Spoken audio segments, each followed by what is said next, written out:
champion.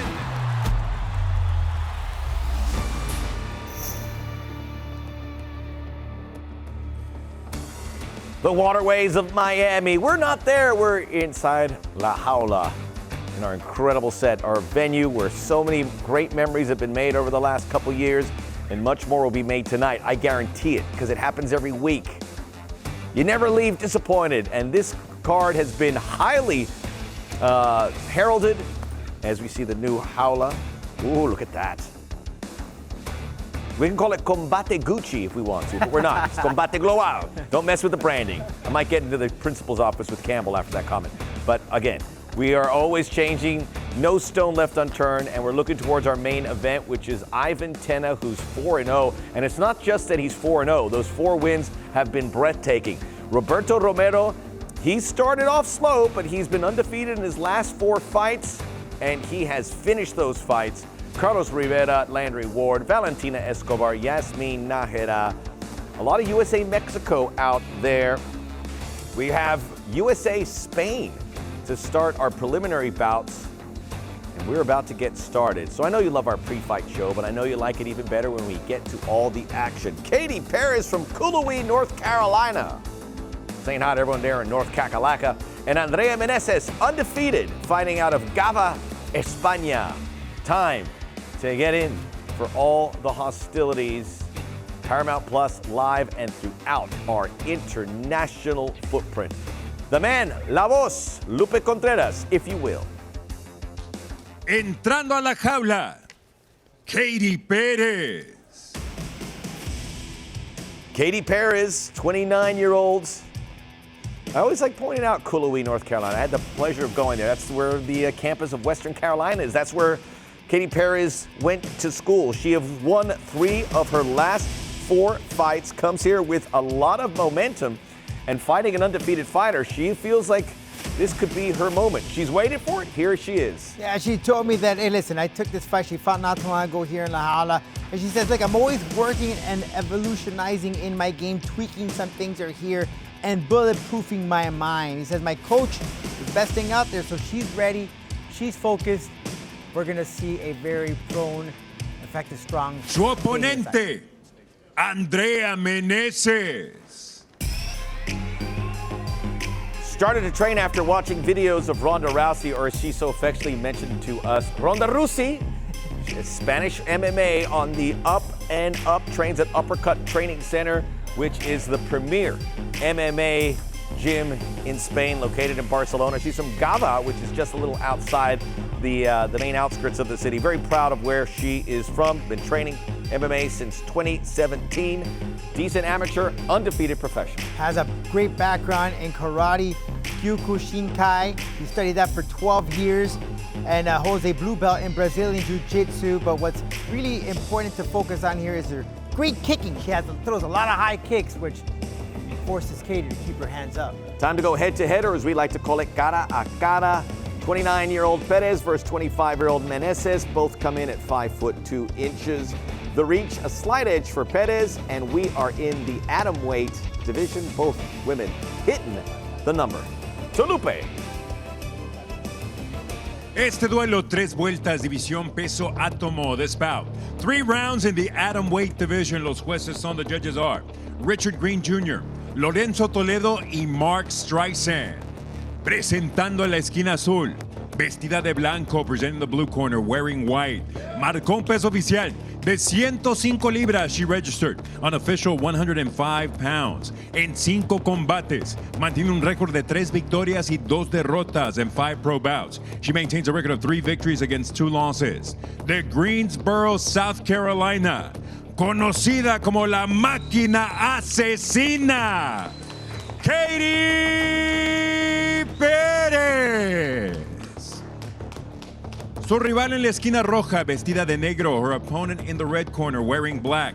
Su peso oficial, 105 libras y media. Her official weight, 105.5 pounds. Hasta la fecha, no conoce la derrota, con un récord invicto de 3 combates profesionales.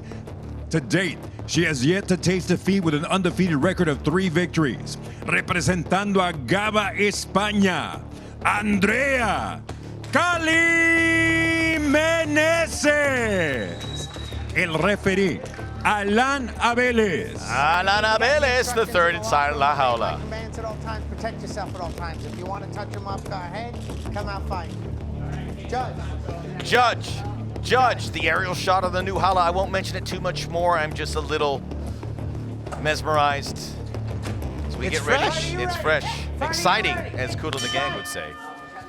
We are underway. Meneses in black, sporting the yellow and red of Spain on her top. Perez 3-2. Atom weight, which is, you would say, how can you get this much talent at 105 pounds? But Combate Global has managed. We have seen some humdingers at 105 pounds in each of the last 2 or 3 weeks. And Meneses is one that has been identified as a potential #1 if she can continue on the trajectory she is at. Everyone is aiming for Ana Palacios, but be careful what you wish for. Oh, there's a lot of people that have the target of Ana Palacios, but right now Katie working the clinch. Meneses with those hooks. Perez trying to take down her opponent here. She tried to use or bring that leg, that right leg of Meneses to the floor, using that right leg to break her down. But now Meneses switching gears. And now she has the upper hand in the clinch. Last time we saw Katie, man, she was very, very impressive in La Jaula. So she has to continue that momentum. An elbow there from Katie. We saw Katie in July of 2022. She beat Crisula Kukuvatakis via submission triangle choke in the first round. So no slouch whatsoever. Underestimate her, you're gonna find yourself in trouble if you're Meneses, who again, undefeated, known as Kali. Saw her last in April, defeated Stephanie Urruso via unanimous decision. Katie came into that fight as the underdog, and she put a quick work to her opponent. And once again, she's searching that for that leg, for that takedown. Meneses, she did her homework. She knew that Katie was gonna try to take this fight to the floor.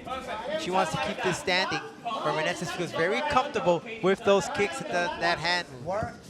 By the way, in the atom weights, now Claire Lopez, who we saw fight at 115, is #2 at 105 as an exchange of fights. First it was Meneses, and Perez didn't like it. She returns fire.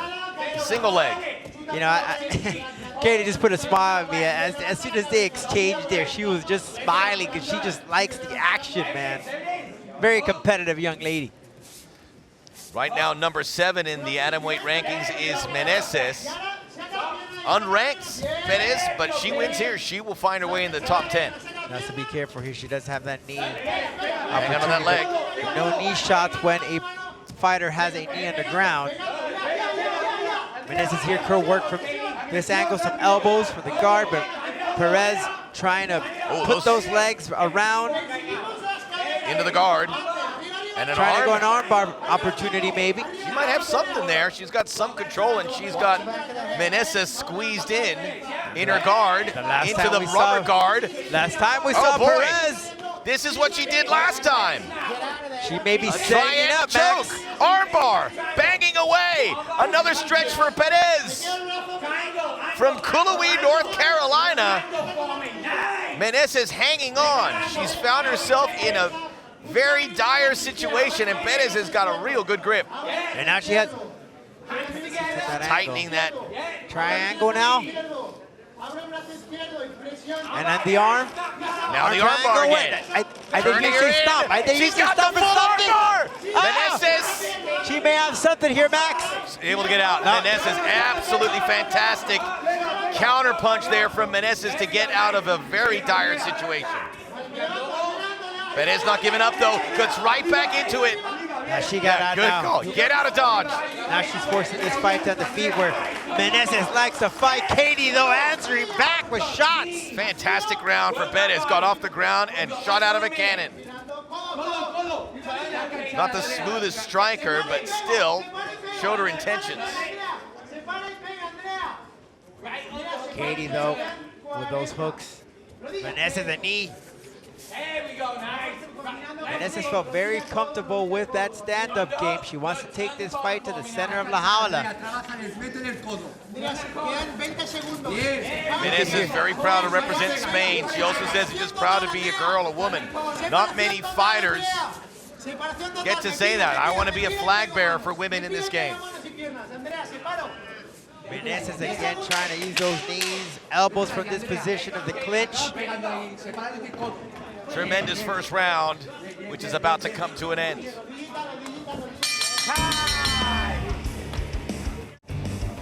Very interesting. What to take away from that, there was that long stretch of 90 seconds, 2 minutes, where Perez was, I thought, had finished the fight. Looked like she had that arm locked in. Meneses did very well to counter out.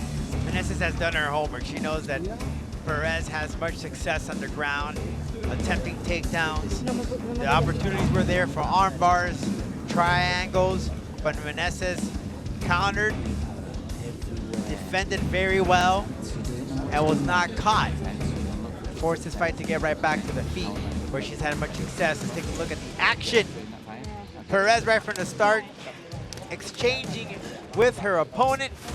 Right for the clinch work here, landing some knees, some shots. Good stuff.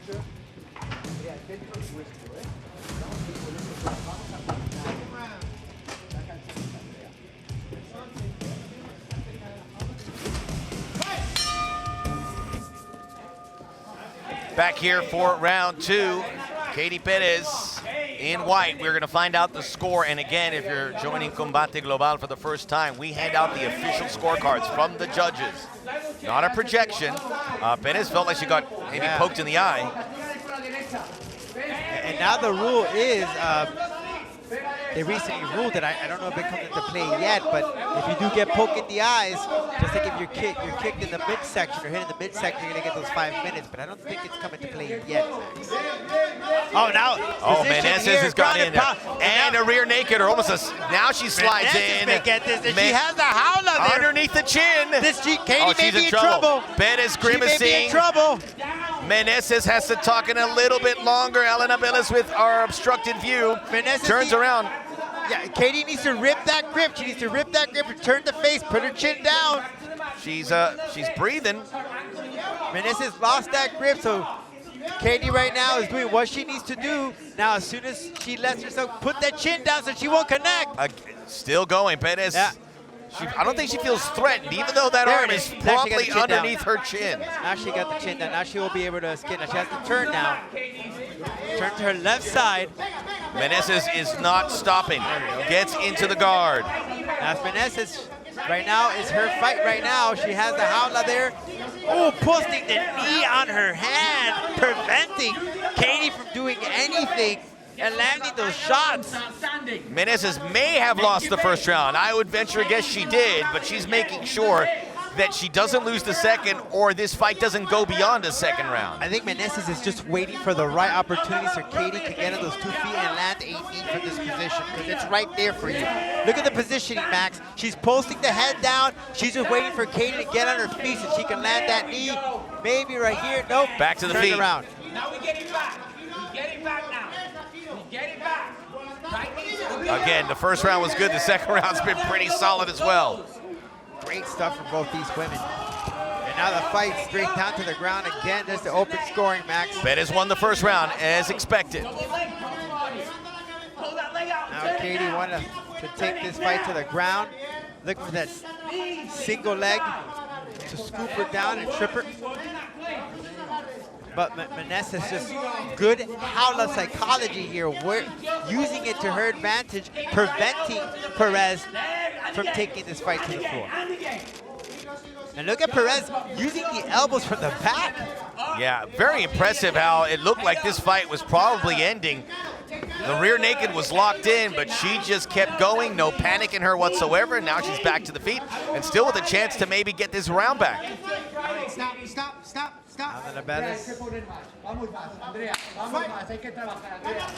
Separating both ladies. Now Perez needs to come in with that. It's almost like she's looking down. It's always important to look at your opponent in the eyes. Now, I don't know if she tried to use that there to feint so she can go ahead and fool her opponent. Meneses is really doing a number Look at here. that knee. Big knee. She's been waiting for that Again, match. that one dropped her. But wait a minute, no, she had Time one out. leg down. She had one leg down. Illegal That's knee. Yeah. She The was a second grounded one. opponent. The second one. It was the second one. And she was Do waiting for fighters that. put that? Are there ever thought where they put that down intentionally? I mean, obviously they're trying to get up. No, but it was that knee. It was that knee. Right. You're gonna look at the first one was This clean. is That good. was clean. Then and the hand right goes there. down. No. She right there. Okay. Isn't that okay? No, that's. Wow, I'm surprised they haven't let her slide. I don't see any point deduction there. Take your time. I don't see Stop. any point Just to be deduction. safe.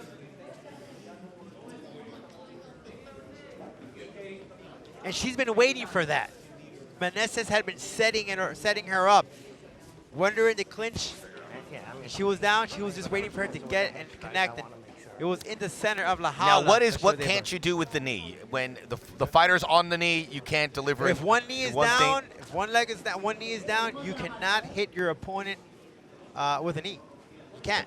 She was down for both of those, You're trying okay? to protect the fighters as best Back you in can. the day, like Yes. the Pride rules, you'd be able to. Or the old days punk of kick 'em. when Campbell McLaren Yeah. created UFC, anything goes. Right, but of course now the rules have changed. And that might be a rule that's up for debate. Yeah, there's some people feel that promotions, there's- that they let it slide, but to each his own, right? Yeah, obviously safety first, and kneeing somebody when they're down like that all right, could I'm be gonna call it gruesome. unintentional and not Okay. take a point So away no this time point. and just one Unintentional in the He let eyes. that slide. He let and that let it slide. continue because the doc said she's fine and she said she's fine. Okay, I'm But gonna how call much damage did that do? unintentional She 'cause I seems think to it was be just the okay. heat of the action, so I'm not going to take a point away. Since you can continue, I'm going to let you guys continue. Okay? All right. You're not going to lose a point this time. You do it again. It's a Espanol. language there. Who can speak You're the Spanish? translator. Yeah. There's about 100 people come in here, the come here. by the Jaula I that think can they're speak Spanish. okay. Explain to her that I'm not taking a point away because I think it was unintentional. But if she does it again to a downed opponent, I will disqualify her immediately. Disqualification. No point deduction. All right. Disqualification. Ready? Ready? Great to Time in. have the officials mic'd, and Alan Novella is very clear in making sure the fighter understands, because that's very serious. 1 minute 20 to go, round two. An extended round two. Meneses, you wouldn't make that mistake anymore. Perez, when she throws in that jab, that left chin there a little bit exposed. She has to be very quick. Throw it in there. Follow up maybe with a cross or a hook. The jab. It ain't pretty from Perez, but it's creating some distance, and it's getting her some points. Another good jab. Now she ducks out, trying to come over the top with that power right. Perez's corner told her, listen, you have a longer reach than her, so you have to use that jab to set it up. And we saw that she was very confident in her ground game, so that jab could be that setup so she can change the level. So she got caught with that kick, overhand right. 30 seconds to go in round two. Katie Perez has 3 victories in her career, all of them via submission. Looking to get the right chance to strike Meneses. Meneses was on the ropes in round one, has gotten off of them here in the second. Now Perez is not working the body. Oh, she got caught with that one. When she comes in, she needs to keep that head up. She's leaving herself exposed. She can't get sloppy. Great combinations from Meneses. Fantastic from her, with the exception of the knee. Dominating round two for the Spaniard.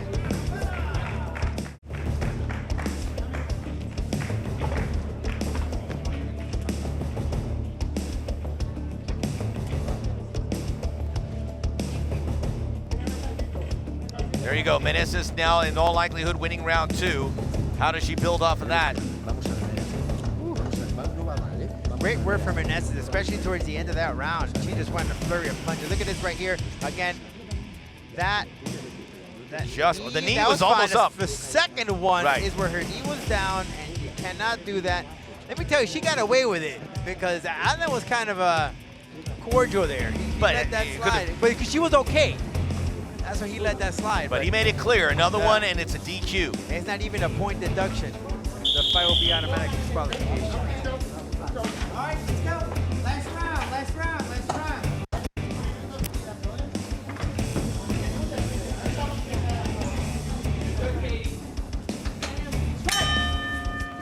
Round 3, everything to fight for. We'll get the official scoring for round 2. Meneses picks up right where she left off, striking in repetition, knees and punches. And that tie clinch, those knees, those elbows. Meneses looks very good in there. Meneses has been prolific here with the striking. Kick to the lead leg by Perez. She's got to slow down this onslaught. Meneses in 3 strikes in 1 sitting.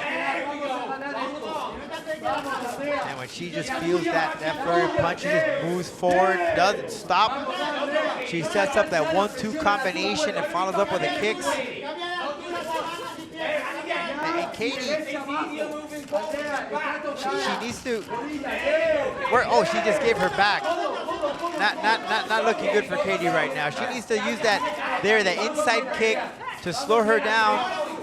And she can't find the range, and the strikes are not hurting Meneses, who's getting stronger and stronger. She was talked about it. She said, the more rounds there are, the more dangerous I am.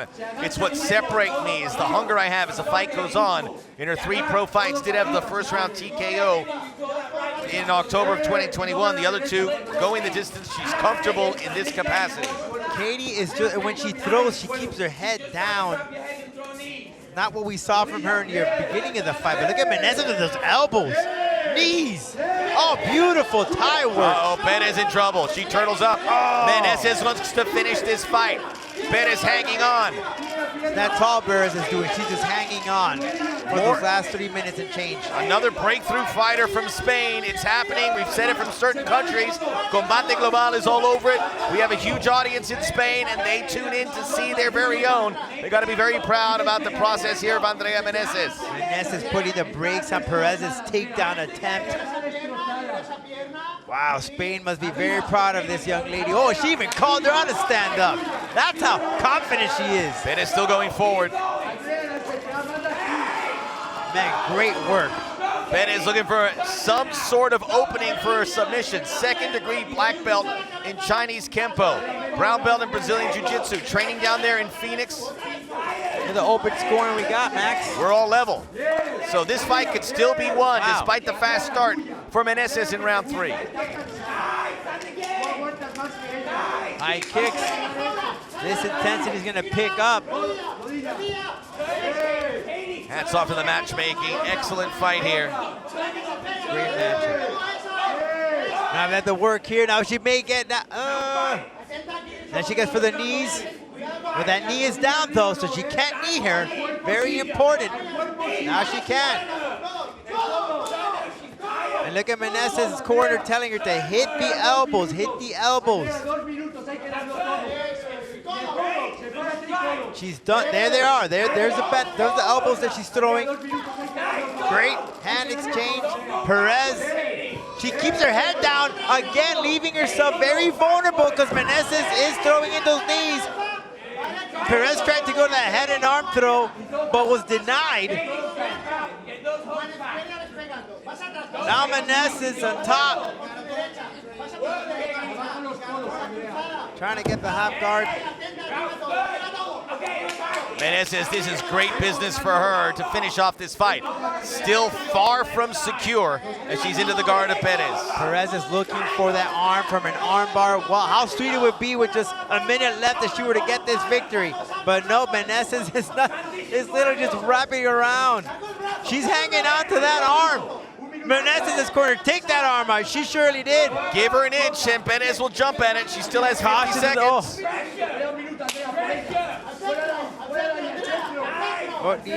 Shot to the body. Let me tell you, Meneses' knee work is just very impressive stuff. And she learned from that mistake not to hit those knees when their opponent is on the floor. And it could happen, right? It's just instinct. You're in the moment. The momentum is going. Separates them out and Abel is the crowd. It's a very select invite to get inside the studios there to be Jaula side. Big knee. Everyone in Miami wants to be there on a Friday night. It's better than one of the nightclubs in Miami, right? Oh, yeah. And that's saying a lot. Perez is exhausted, as is Meneses. To the final moment, a 3-round thriller. Woo! Great job for these women. They'll be gasling them amongst those taking it in. We'll be back for the official decision. It seems like it's Meneses' night, but you never know. We'll be back with Lupe Contreras.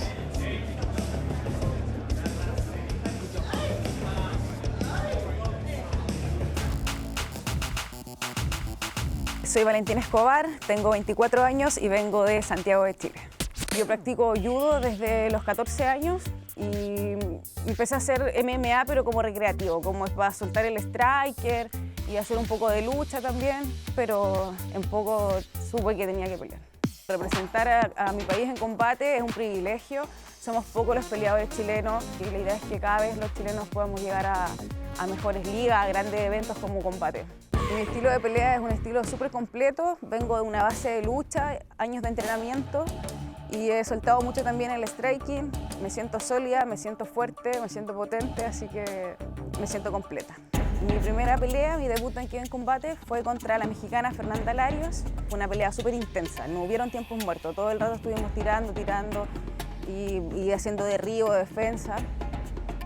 Bueno, me llevé la victoria por decisión unánime. Hoy voy a pelear contra Yazmin Najeras, como otra mexicana, que sé que son de peleas de alta intensidad. Y nada, pues espero que hagamos una buena pelea, espero dejarlo todo en la jaula. Creo fundamentalmente que yo tengo ganas. Yo vengo a ganar, yo no vengo a pasear, no vengo a jugar, vengo a hacer lo que hago todos los días. He luchado mucho por esto y no voy a dejar que nadie me lo quite. Yazmin, nada, solo decirte que te prepares, vamos a hacer una lucha intensa.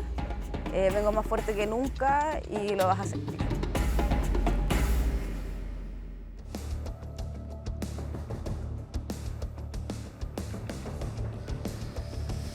We are now back and ready for the official decision. Is it Perez? Is it Meneses? We're about to find out. What a way to start our evening's hostilities here inside La Jaula. Tulupe. Después de 3 vueltas de mucha más acción, los jueces están de acuerdo con tarjetas idénticas de 29 a 28 after 3 rounds of much more action. The judges are in agreement with scores of 29 to 28. All in favor of the winner by way of unanimous decision, los tres a favor de la vencedora por decisión unánime. De España, Andrea Meneses.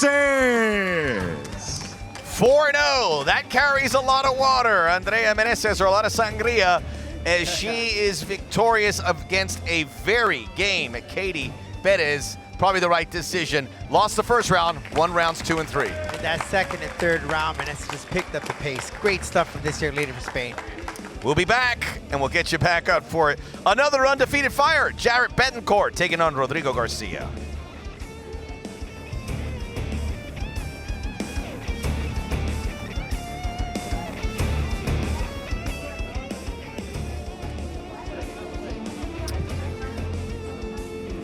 Campbell McLaren inside La Jaula, which means it gets his seal of approval. And the Uppercut Training Center staff delighted with that result. They get in there along with Micah Fromowitz. Again, MMA gets popular when you have success, when your own finds success. And we knew in Spain, first it was the Canary Islands, but now we have good fighters in Barcelona. You have good fighters in los Países Vascos. It's growing. This is not a blip on the radar. It's the real McCoy. Welcome to Miami. Bienvenidos a Miami for Combate Global, downtown Biscayne Boulevard, the Bay. So many people coming here. I travel here every week, Rodolfo, and the flights are always jam-packed.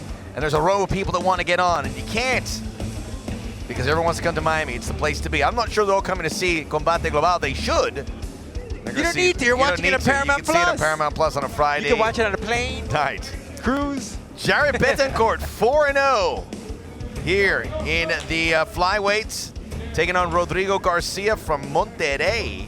Can also fight at 135. He is getting another fight here. He just was in the Jaula against Michael Reyes, the #1 flyweight, back in April. A fight he lost, but took it to the deep end of the pool. This is going to be a good one, and it's coming your way right now. The new Jaula awaits. I've been saying all these nice things about the new cage. What are your thoughts? You're like a fashion guy, right? If you want me to tell the truth, I'm not. But I know what sells and I know what looks good, and that's the Jaula. It's different, you know. It's appealing. It doesn't always have to be the same thing, and that's what Combate Global is all about. It sets us apart. Just like in our fight game, it's mucho más acción, knockouts, TKOs, submissions, fast pace. And that's what all about that Jaula is all about. But look at the color, man, the texture. Lupe looks good at that too, by the way. He fits right in with that canvas. He is a man of the finer things, including that voice of his. Get that good stilo, man. Great stuff from the folks, our designers, Combate Global. Always setting the tone for the fight game. Really looking forward though to this upcoming fight or preliminary bout between Jaret Betancourt and Rodrigo Garcia from Mexico. Should be a fun one, a good stand-up war between these two youths, the young dudes coming into action inside La Jaula. It's going to be a good one here in the flyweight division. Let's go to Lupe. Entrando a la jaula, Jaret Betancourt. Jaret Betancourt, local fighter, Hollywood, Florida. They're just up north of Miami in Broward County. He is donning the Puerto Rican flag. He has won titles at 125. This is a guy that's been identified by Combate Global as someone who could cause havoc in a very good flyweight division. This guy has only competed professionally. Get this, I'm not making this up, Max, but for less than 10 minutes, because all his fights have come to an end in the first round. His longest going 4 minutes and 55 seconds. And now his opponent, we go back to Lupe.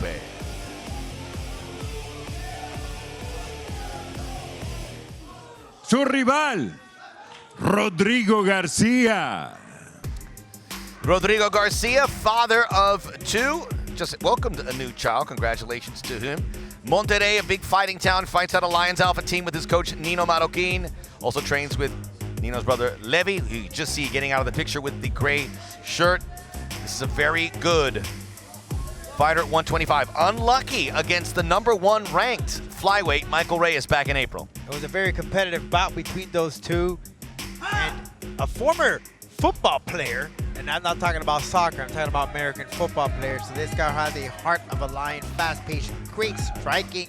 This should be a fun fight between these two. These guys love to stand and bang. Head-to-head, cara. Both very young. Garcia 2 years the senior. Betancourt with a 4-inch height advantage, although Garcia 2-inch via the reach. We're at flyweight, 126-pound limit. Let's go to Lupe Contreras. Este duelo, 3 vueltas, división peso mosca. This bout 3 rounds. In the flyweight division, los jueces son, the judges are Richard Green Jr. y Lorenzo Toledo. Y ahora, damas y caballeros, llegó el momento de un Combate Global. Presentando la esquina azul, vestido de blanco, presenting the blue corner, wearing white. Marcó un peso oficial de 125 libras y media. He registered an official 125.5 pounds. Entra a la jaula, buscando mantener su récord invicto de 3 victorias. He enters la jaula looking to remain undefeated with 3 victories. Fighting out of Broward County, Florida. And Boricua to the bone, Jaret Too Solid Betancourt.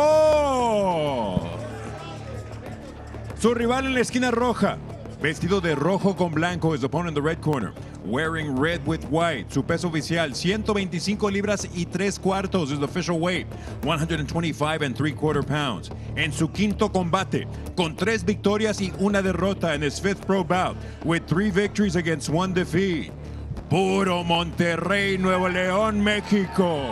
Rodrigo Pelón Garcia. El referee, Marcos Perez. Marcos Perez, the third inside the jaula. As you can hear, the gyms are all inside the jaula. The goat shed, the bone breakers. They're getting into USA Mexico. This is as good as it's been in there. This is fun. I mean, we're here. This was a product of COVID, Rodolfo. We were here so they could get fights. Everyone's being tested regularly. They still are. And there wasn't anyone. And now we're getting to that point where it's feeling normal, and this is going to grow. In 2023, it's going to get bigger. We are underway. And it is Garcia in the red and white shorts. Center of the Jaula for Betancourt. Jaret Betancourt training at the Goshen Academy top gym here in Florida. And then Rodrigo Garcia on the opposite end. I mean, again, these guys love to throw hands. They're not shy about anything. They're going to go all out. Betancourt has yet to know what a defeat is. All his fights have been finished in the first round. Ooh, Garcia caught him. Garcia was an undefeated fighter until the Reyes fight. Oh, and Garcia knows it. Look at that smile. And now Betancourt, who took the center of the Jaula, now on the outskirts. Oh, Jaret Betancourt tasted that leather from Garcia. Good low kick there to set up. He's gonna follow up with some of that striking. Betancourt, like so many South Florida fighters, began fighting on the streets. His friend Bryce Gamboa, you've seen in Combate Global, was his introduction to MMA. He fights here at flyweight. He also fought at 115. We don't have a 115-pound men's division here. Wouldn't say no to it. You get enough fighters, you can kick the tires on that. Very fast pace so far, very cautious. They're feeling it out, but Garcia, that's that. Oh, great right hand. Another low kick. Rodrigo Garcia is the number 3 ranked flyweight. Betancourt not ranked as he makes his Combate debut. Garcia doing what he needs to do, putting in that leg, preventing Garcia to taking this fight to the ground, keeping it standing. It is festive inside the studio. Betancourt back and forth. Yeah, Betancourt crowning on a rear naked choke back in May of 2021. Tit for tat, smack that hit the hand of Betancourt. Straight left by Garcia. Suffered an injury to the fibula playing football, as we talked about his football career. That was in 2013. Big injury. Garcia, he's just aggressive, not stopping from anything, throwing everything. And he has great cardio. We saw it up against when he took on Mikey Reyes. He's just consistent.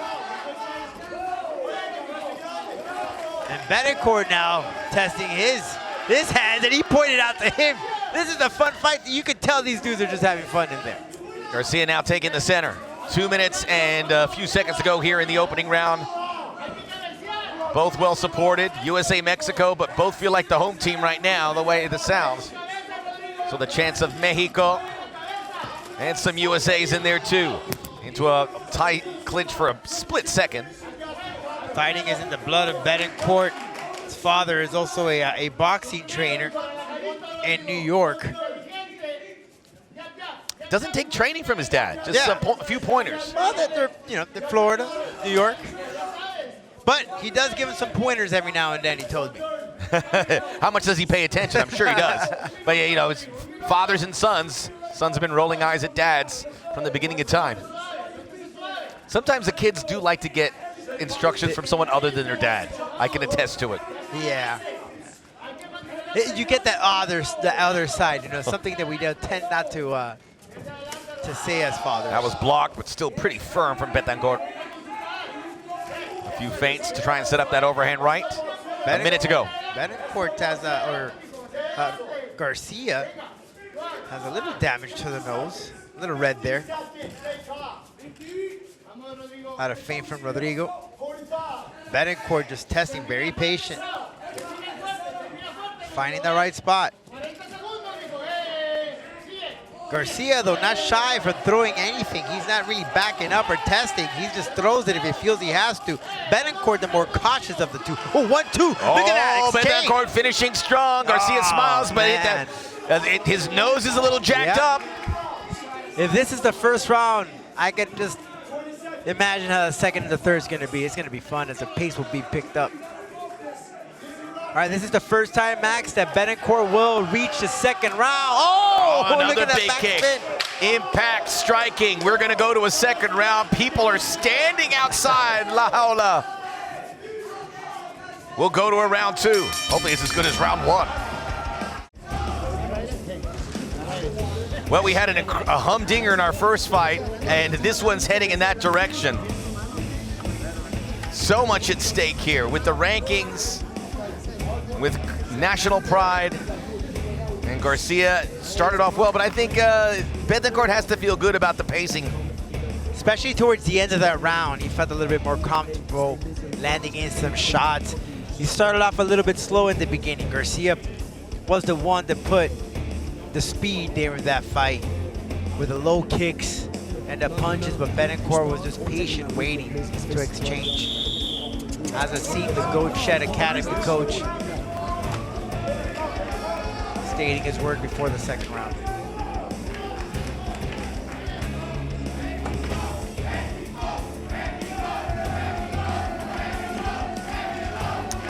Jaret Betancourt. But there is the support for Garcia. Garcia. Betancourt 4-1-1 as an amateur. In his professional career, 2 knockouts, 1 submission in his 4 victories. So generally, his fights do not go the distance. Doesn't want this one to go the distance. It's the first time Betancourt fights in the second round as a professional. As he points out, a lot of charisma in this fight. Great cross, but as he came in, Rodrigo struck him.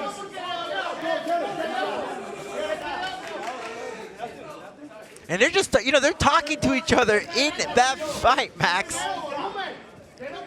Garcia now reeling a bit. I would imagine Betancourt's finish may have put his nose out in front for the first round. We'll get the official scoring here momentarily. Garcia, all his fights but one in his professional career have gone the distance. That was back in 2019 when he submitted via rear naked choke Cesar Briones. All of his 4 fights have occurred at Combate.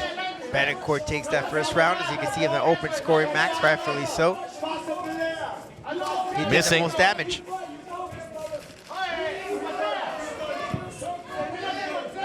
Great footwork from both fighters, and particularly Betancourt. I think he's been taking some of the tips from his dad with the footwork. You can see he changes angles quickly and smoothly. A little wax on, wax off, denying the strikes there for Garcia. Yeah, he baits him in. He baits him in. Oh, straight left. Oh, and a big hook of a left. Elbow. Garcia's starting to wear down. Betancourt is just banking on that cross. Look for that cross. Because Rodriguez he's coming. He's had much success with that low kick. He'll follow up maybe a 1-2 punch and then back out. And then what Betancourt does is he uses that right to strike. He has a lot of power in that right. He's just waiting for the right moment. But these guys are so fast. Look at that right jab by Betancourt. Changing stances repeatedly, both fighters. Another laser fast right hand. That was a right hand lead. Took the lead leg. Betancourt gets out of dodge, and there's a chance to close the gap for Garcia. He goes for the single leg. Look at those elbows from Betancourt. And Betancourt getting some coaching from the Goat Shed crew. You gotta love the Goat Shed folks there. They're very animated, to say the least. Oh, great combination, doubles up. Yeah, but Garcia's though had his guard up, blocked all those shots. See, he's had much success with that low kick, but follow through. You set it up. The ribs. That low kick is a setup. Maybe some shots to the body would help out a lot here. Look at the punches exchange, 34, even at a piece. 28 kicks for Garcia. Real-time stats. It looks pretty even there, although the eyeball says Betancourt. Because he struck. He's hit. He's hit. Slips down, gets double leg. Look at the dump Garcia. Garcia, a little capoeira to get out. They're so fast, these two dudes. I mean, and Betancourt's a big flyweight. Yeah. So and remember, they have to cut that weight, but now, you know, of course, fight day, Chance of Mexico. Great teep there, that 1-2.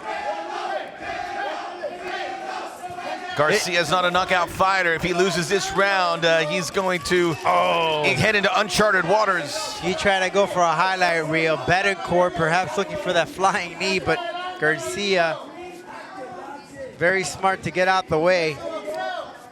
Our first look at Jaret Betancourt, and it's a real good look as he gets hit low. And that stops the momentum for Betancourt. To a vulnerable region, that's gonna hurt. See if we take a look at that replay. Ro Garcia will get the full 5 minutes if required. Let's see how. That was pretty solid. Yeah. And that's a move that Betancourt could have avoided. You have the momentum, you have your opponent reeling, and now you stop this fight, which is the last thing you want to do. It happens, especially when you're going in for the in. Betancourt just found the opportunity. It was unintentional. Happens all the time. Happens to me. It's just, you know, Do you have a cup? Oh yeah. Receiving or? No, giving. Merry Christmas. Yeah. It's you know, it's something you don't want to do. It's just That goes without saying, Rodolfo. It happens. Lead leg, Garcia. After the low blow, firing. Both guys looking for the big one. Garcia with that nasty hook. It shook Betancourt though. Don't be Betancourt is locked in, switching repeatedly. Big kick, roundhouse. Betancourt has had much success with that quick switching a stance, just throwing Garcia off. Another big talent developing before our eyes. Jaret Betancourt putting on a show in his Combate debut, but can he finish the job? We're headed to round number 3. Good stuff. Well, the two would extend. I mean, that was in friendly terms. That was, they were just maybe recapping the fight on their own. We'll do that for them. The goat shed crown, we could hear him saying, easy fight, easy fight. We'll see if their guy can finish the job. Well, let's take a look at that second round. Great overhand left, and then an elbow. He snuck in there and even laughed and said, hey, I stuck it into Garcia. Then Garcia followed up with some body shots, attempted to go to the floor, but Betancourt said, nope, not today. Landing in those elbows, low kick, uppercut from Betancourt. Clearly here, he is the one that connected the most. Although Garcia was very active, but those punches they just weren't connecting. He's had much success with the low kicks.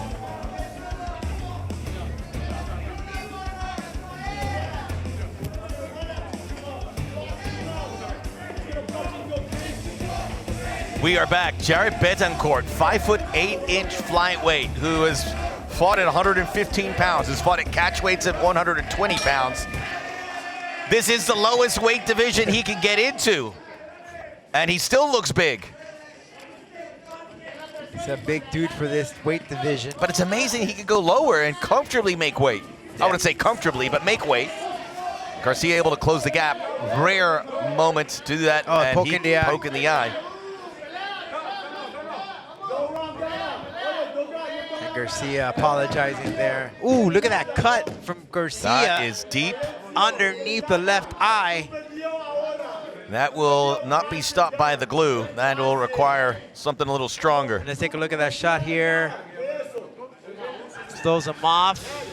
Kind of odd to see from that position is when he pushed him off. And Betancourt is bleeding from the ear side, or maybe it was some blood from Garcia. They got to take a look at that. It's dripping. Yeah. I saw some blood in that Marco left Perez ear. will keep us going. Both these fighters want to go. Another big kick. Garcia's getting caught. If he can get into tighter confines. Yeah, but great. See, look at that left ear of Betancourt. Is he bleeding from there? See that? The back of that ear? Yeah, but Nothing compared to his opponent. And we mentioned Mikey Reyes, #1. He's preparing for a fight soon. It could be that Betancourt maybe has some cauliflower and Garcia just opened it up. It's USA-Mexico, but as you see, Betancourt repping Puerto Rico. Got a lock of the hips here of Garcia, maybe going to give him a ride here in round 3. Betancourt, look how very effective using that leg as we look at the open scoring max. Betancourt ahead of the cards.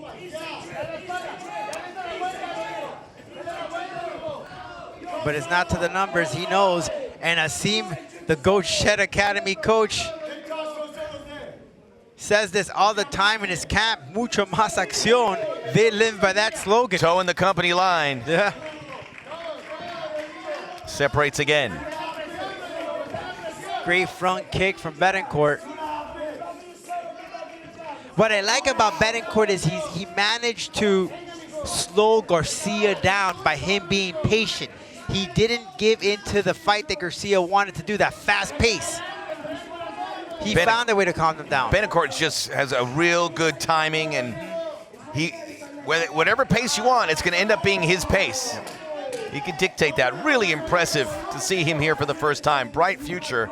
And the folks at 125, be warned.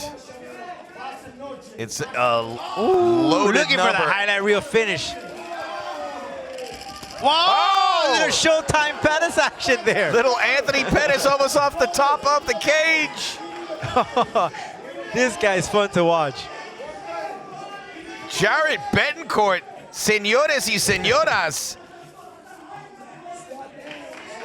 I mean, Rodrigo Garcia is a highly touted flyweight, #3 ranked at Combate Global.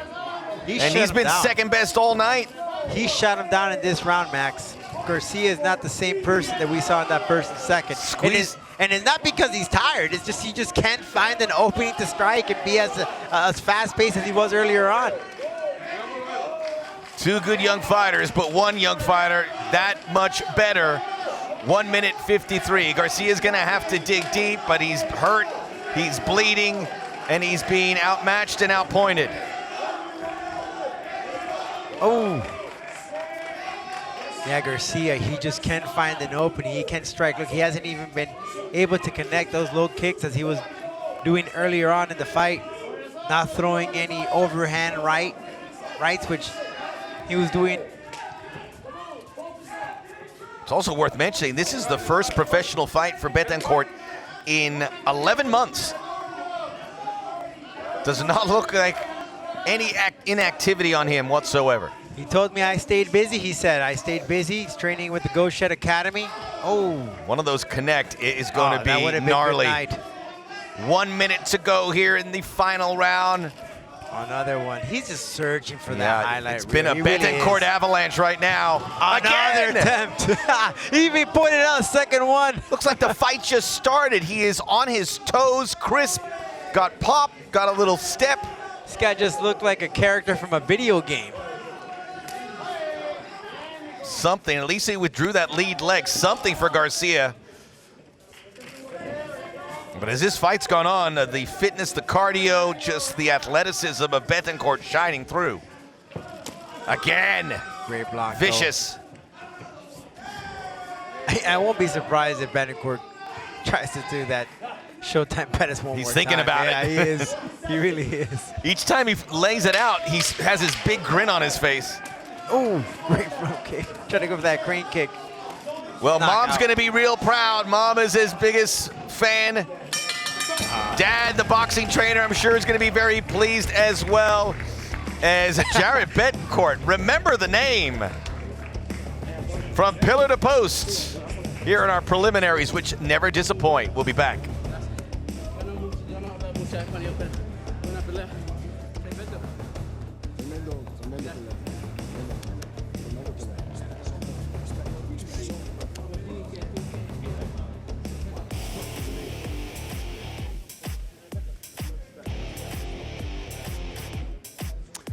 Look at the highlights here.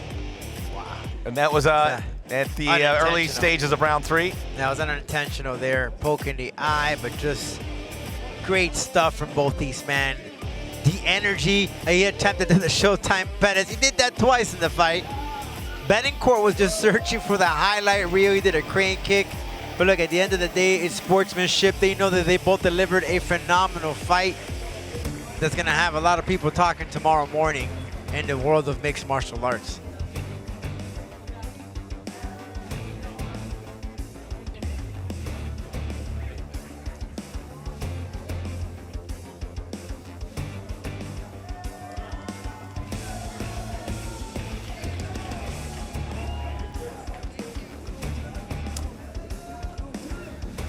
La Bandera Boricua in full mast for the Florida kid as he shares that moment with his gym.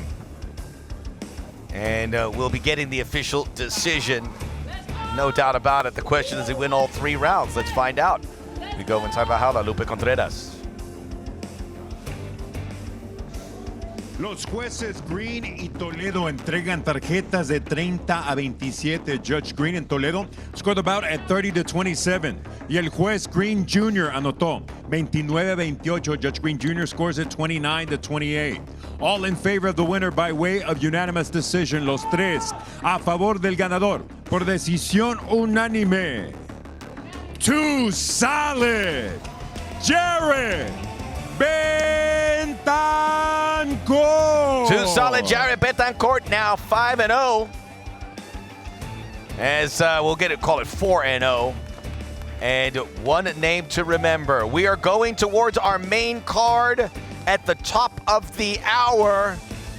You're in the right place. Friday night, Combate Global. Valentina, Escobar, Yazmin, Najera is next.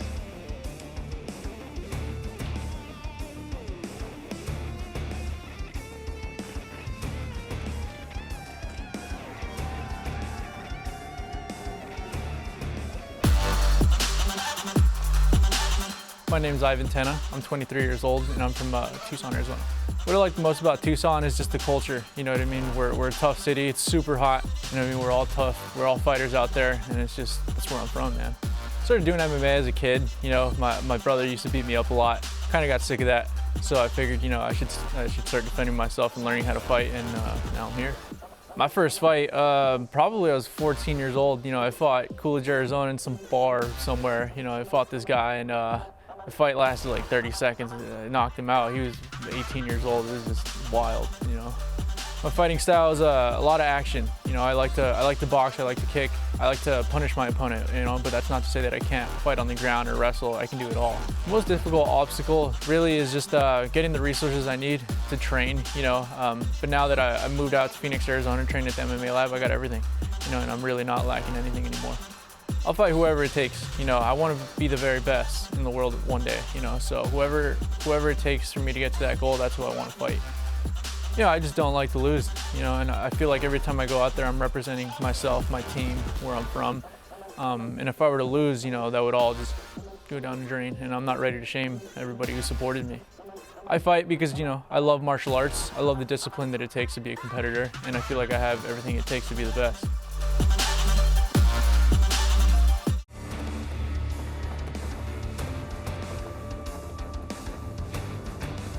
Welcome to Miami as we are ready for the main card here for Combate Global. The preliminaries delivered yet again. I told you, you can't miss them. And I'm sure you didn't. And you didn't miss the glorious new Jaula. Ready for a night out on South Beach or Wynwood or Brickell, whatever. Is that sway? It looks like sway, man. Take a deep breath. Yeah. Soak it all in. It may smell a little bit like blood and sweat, by the way, after what we saw earlier this evening. We're glad you're with us. We have a spectacular main event. We are determining the pecking order. In the featherweight division, 2 big fights pitting USA versus Mexico coming your way. Tena, the undefeated fighter who has never seen a third round in his professional career, against Roberto Romero Hernandez, undefeated in his last 4 fights. Carlos Rivera, the well-traveled knockout submission expert, taking on Landry Ward, now 5-1, looking to take the bad taste out of his mouth of his first defeat. Coming up here in moments, Valentina Escobar of Chile and Yazmin Najera of Mexico City. Glad you go to Max Perez, Rodolfo Roman. Let's go. Sabía que al final iba a terminar peleando MMA. Soy Valentina Escobar, tengo 24 años y vengo de Santiago de Chile. Pasé por una etapa muy difícil para mí donde vivía abuso. Lo superé por medio del deporte, se convirtió en mi pasión. Mi nombre es Yazmin Najera, tengo 25 años y soy de la Ciudad de México. Vengo de un deporte de lucha y ahora con el striker me siento sólida, me siento fuerte y también me siento muy potente. Ella es una chava aguerrida, tiene una trayectoria ya por detrás de otras disciplinas. No se va a dar por vencida fácil. Yo creo que voy a finalizar en el segundo round. Pero dejarlo todo en la jaula. Vengo a ganar, he luchado mucho por esto y no voy a dejar que nadie me lo quite. Soy también difícil de vencer y lo voy a dar todo. Vengo más fuerte que nunca y lo vas a sentir. Valentina, nos vemos en la jaula.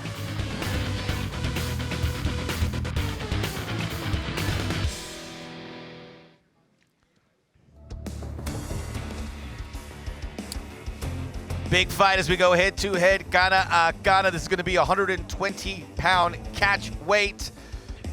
Both very young. Escobar, 24. Najera at 25. 1 inch taller is Escobar. She has a 4-inch reach advantage. She looked really impressive last time we saw it. Let's see if she will pick up from there against Najera. Getting a first look at her here in Combate Global this evening. Time to rock and roll, which means we go to Lupe Contreras. Entrando a la jaula, Valentina Escobar. Escobar is one tough cookie, and she talked about all the injuries that have set her back from her judo career. Stopped in judo because of some gruesome throws that kept her out a long time. Went to Muay Thai, and now to mixed martial arts. Training with Barrio Franklin, head coach Juan Carlos Pinto. We've talked about the emergence of the Chilean fighters, in particular in the women's ranks, where she also gets to train with Gloria Bravo. Yeah, but this time around, she took herself to Brazil to train with the Honvasao Fight Team and Mujeres Super Poderosas. Train with the folks in Brazil. She's a strong fighter, great striking, great wrestling, and just to see if she puts in the jiu-jitsu tonight. Now for her opponent.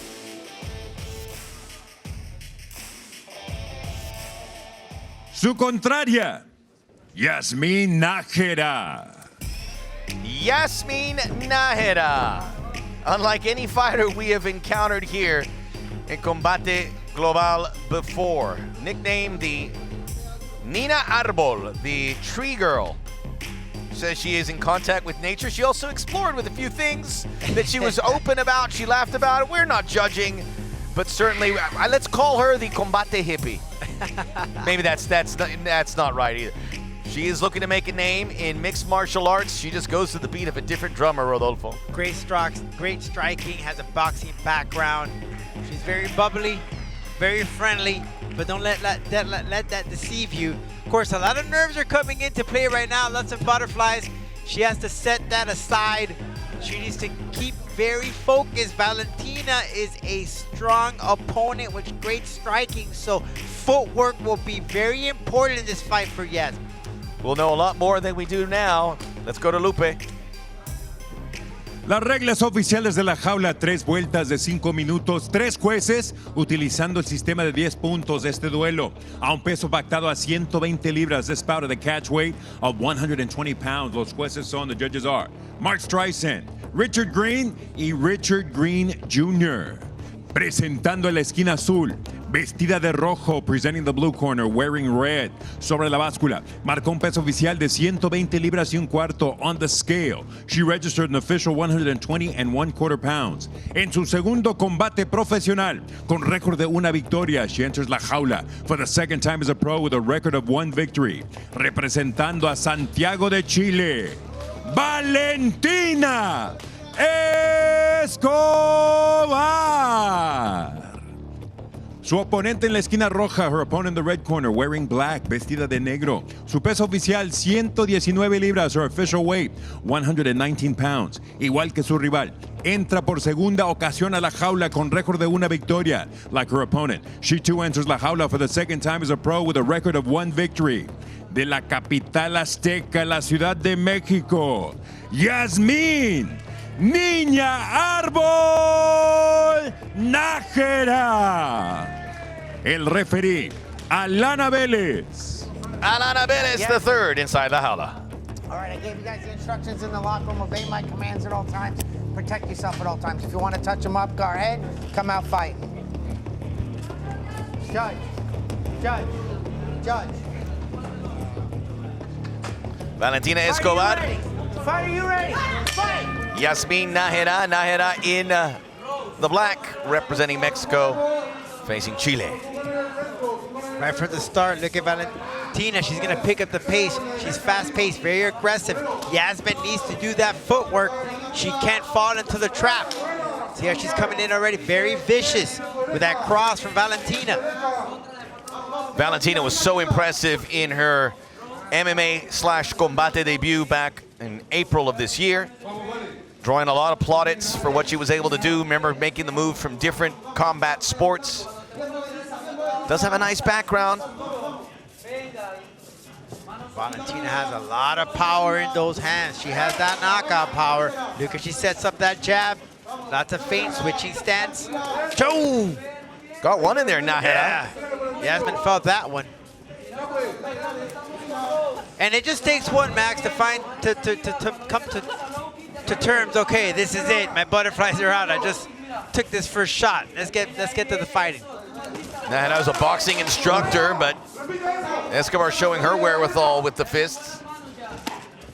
Great kick from Yazmin. Najera last fought in May of 2021, victory by decision. Tried to get a fight afterwards, but she's had to deal with 2 surgeries, also with COVID. Oh, great hook from Valentina. Valentina, just great movement. Look at that shoulders. How Head, she sets yes. aside head movement.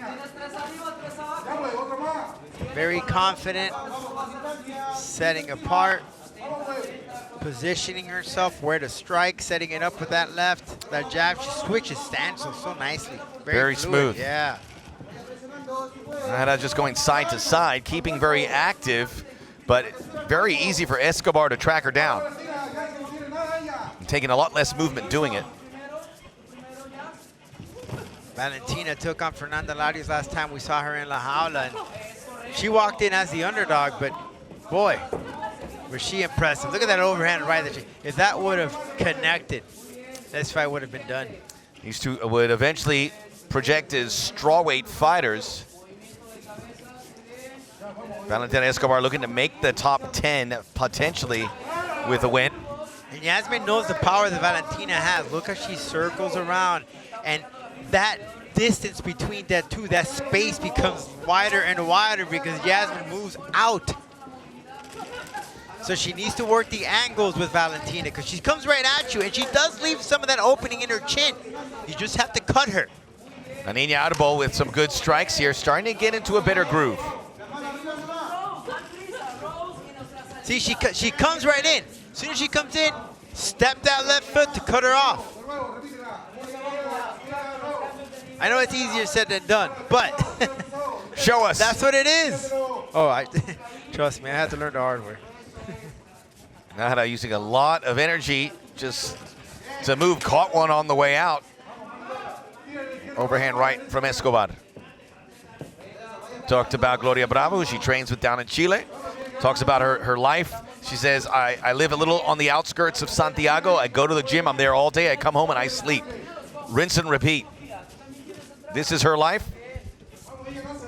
Yeah, she has to come in, though. Yazmin needs to come in. Valentina is pushing the pace. But she has to strike. She has to let them hands go. Too much backing up from Yazmin. Oh, look at Valentina just striking that power. Into the clinch for a moment. Yeah, she tried to grab that neck, bring her down and land the knee. Great exchange. Yazmin closing that right eye a little bit. Oh, and there's another good one. And now Najera's got something to deal with. That eye is it's that right puffy. eye. Yep. Yeah. You can see the damage done there, and Najera trying to move away. Looks like her vision's okay. 30 seconds. She was squinting there for some time. Valentina is just waiting for that chance to just corner her and land a flurry of punches.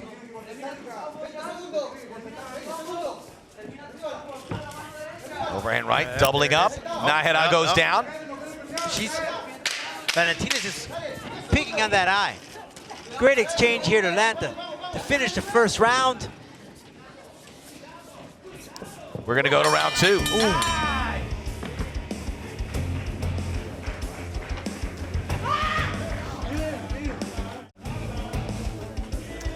In between rounds, both fighters with something to talk about, something to build off, I'm sure. Escobar had a good start, had a good finish. In between, some nice moments there for Najera. Valentina, though, just aggressive, great head movement, good boxing. Good footwork, switching the stance very fluidly. And Yazmin, look at the corner here with his. Yeah, and Valentina's corner said, look, she doesn't want to fight. She keeps backing up. And I was saying she was backing up that space in between them. It's being wider and wider and wider. Needs to bring it in. Needs to fight. Throw the hands.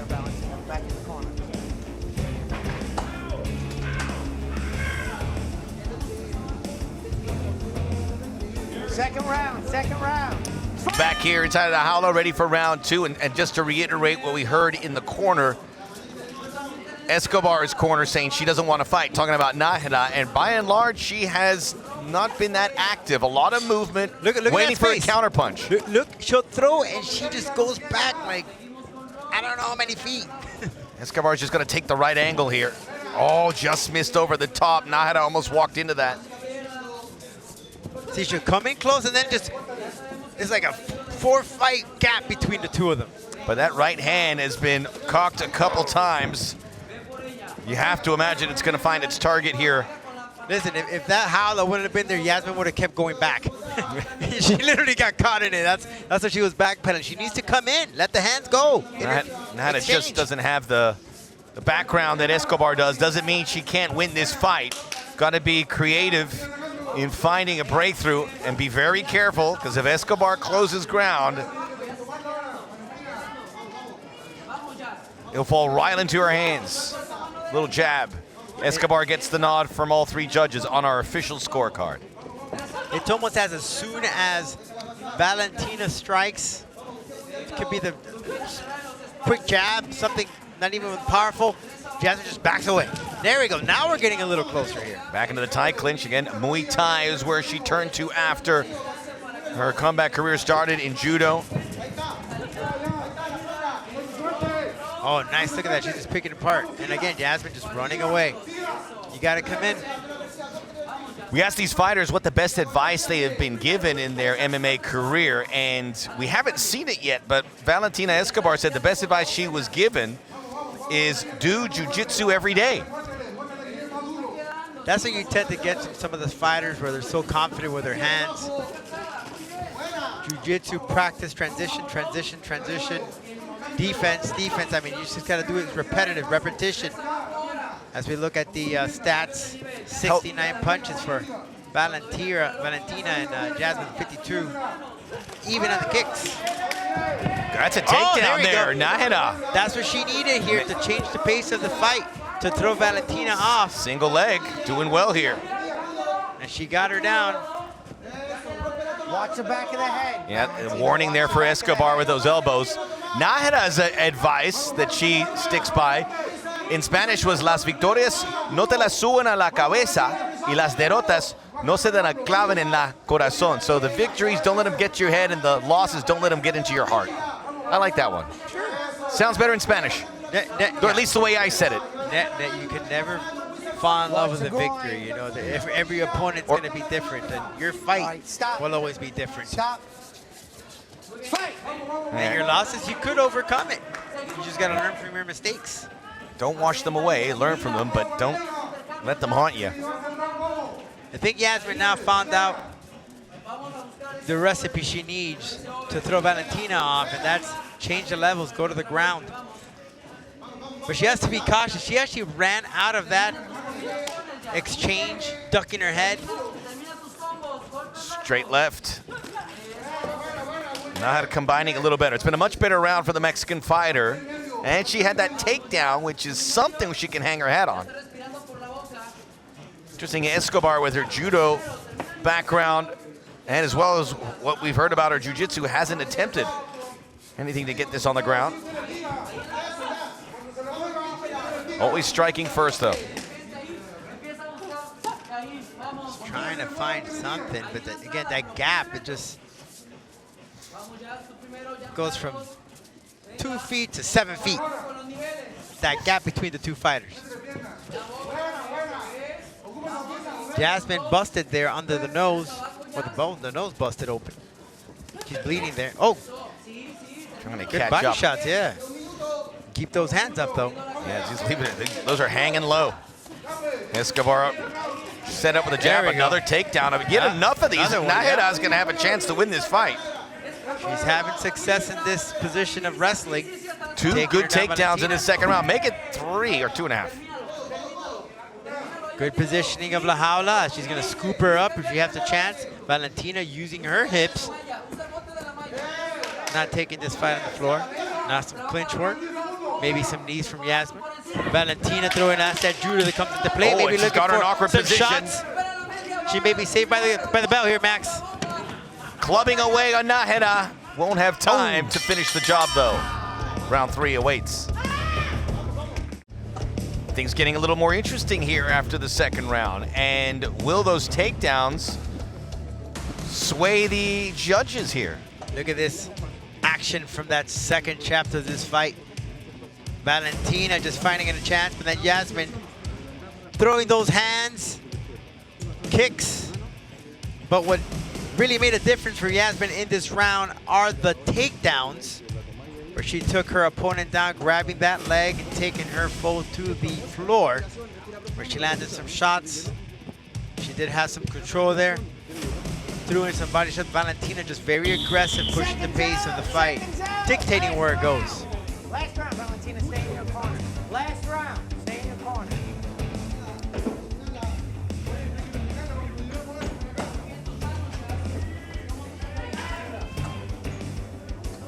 Last round, fight! Time for the third round, and we await the scoring on the second round, because that's obviously going to be, will change how the strategy for this third round unfolds. Yeah, those two takedowns are going to make a big difference.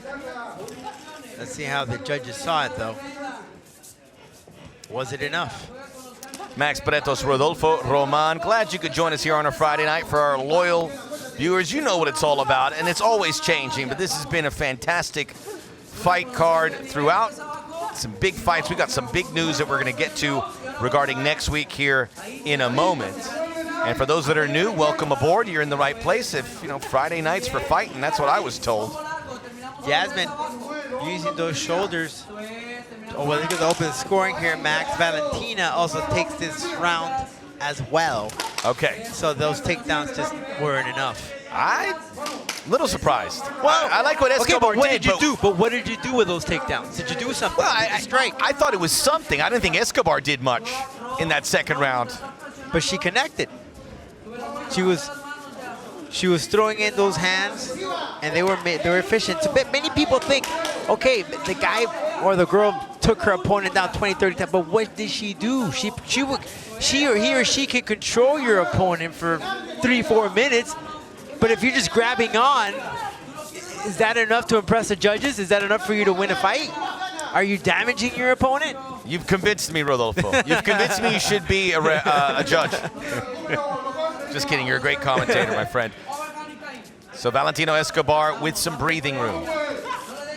And maybe If Najera gets a little aggressive, the opening will be there for Escobar. Some good jabs. Yeah, Yazmin now using that jab.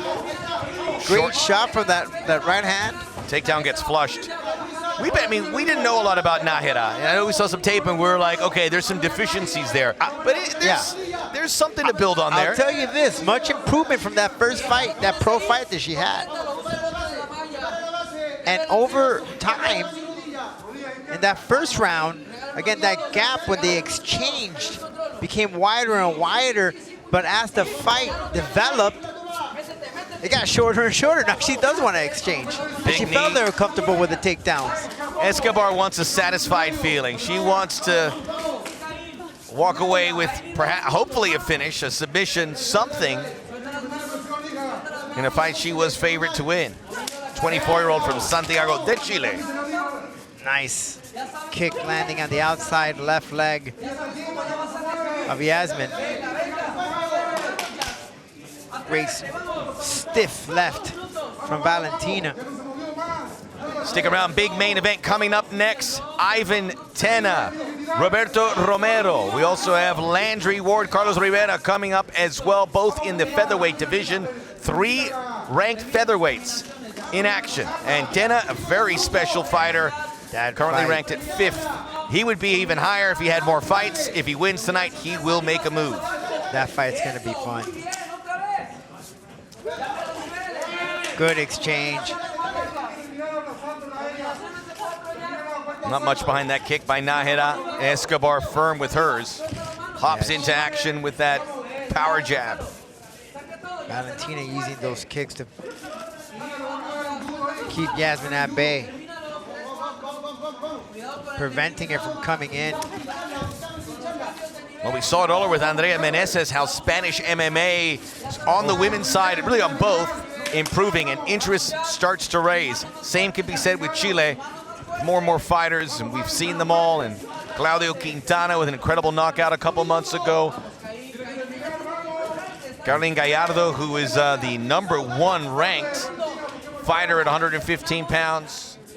Gloria Bravo, #3 at the atomweights, and now Escobar. So 3 good female prospects, top 10 fighters. Escobar not there yet, but has a claim in about 30 seconds.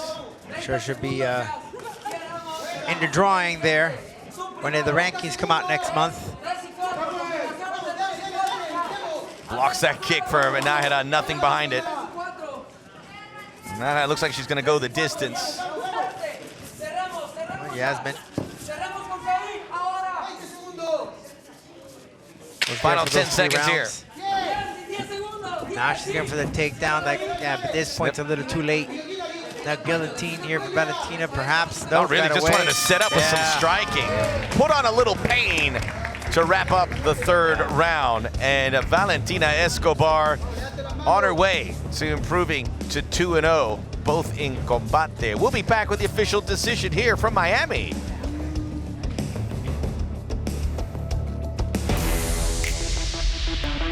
Mi nombre es Roberto Romero Hernández, tengo 22 años y soy de Chihuahua, Chihuahua, México.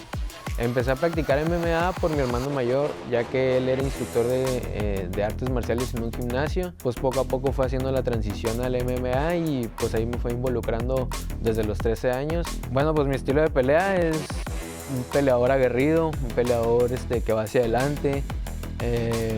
Puedo pelear en cualquier área, de pie, en el piso.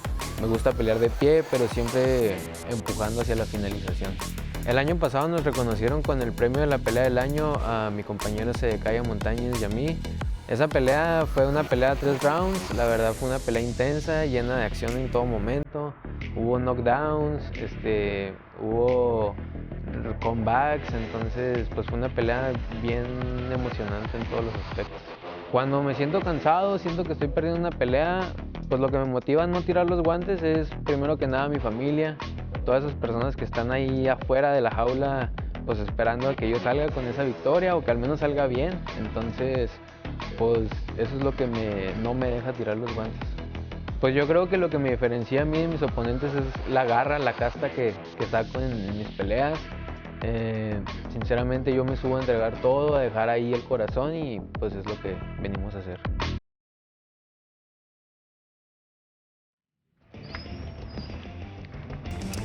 Welcome back. Some applause from the fans, trainers, fighters that have gathered to see this. 2 undefeated fighters. One will remain that way. We're about to Los find tres out. jueces entregan tarjetas de 30 a 27. All 3 judges turning scores of 30 to 27 in favor of the winner by way of unanimous decision, a favor de la vencedora por decisión unánime de Chile, Valentina Escobar.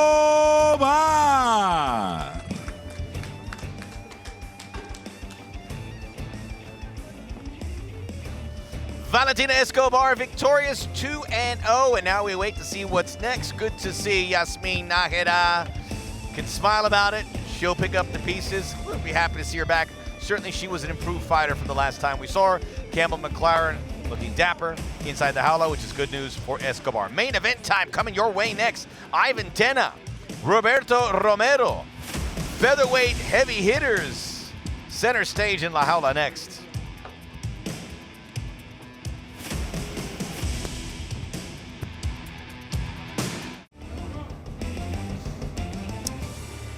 Hello, Miami. It's main event time. Combate Global live on Paramount Plus and everywhere that you can hear us.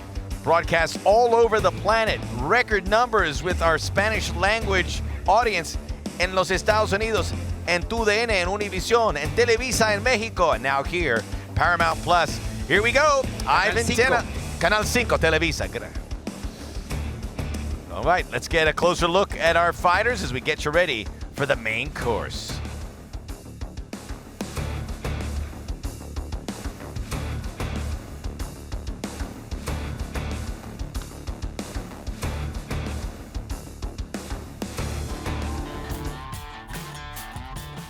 I love martial arts. I love the discipline that it takes to be a competitor, and I feel like I have everything it takes to be the best. I like to punish my opponent, but that's not to say that I can't fight on the ground or wrestle. I can do it all. The fighting style is a lot of action, a lot of punches, kicks, and elbows coming his way. I think I'm going to win this fight just because I'm better than my opponent. I just don't like to lose. I think I'm more athletic than him. I just think that I'm a better fighter than he is. Let's just put on a show, man. Let's do it.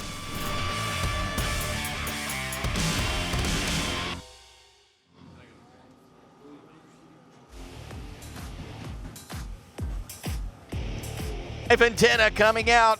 Guy who's done so well in the amateur ranks, training with the MMA lab with Benson Henderson and Sean O'Malley. We've talked about his educational prowess, bachelor's in mechanical engineering from Arizona State, twice on the dean's list. I say it over and over again, Rodolfo, because I can't believe it's reality here. This guy's amazing. An engineer, a mixed martial artist. Engineering is a hard career, man. He said it earlier on in the interview. How'd you balance both? No sleep. Yeah, they call him ingeniero in Spanish. His nickname, though, is Titan. What about his opponent, Roberto Romero? Para mí no solo es una pelea, sino es un encuentro de disciplinas, es un encuentro de dos gladiadores. Yo me imagino un escenario de mucha acción. Yo me considero un peleador técnico, que va hacia adelante, me gusta pelear de pie, pero siempre empujando hacia la finalización. Para mí representar a México es uno de los mejores orgullos, que levanten sus colores, digan el lugar donde naciste, incluso cuando muchas personas ni lo conocen, entonces sinceramente lo voy a seguir haciendo con mucho gusto.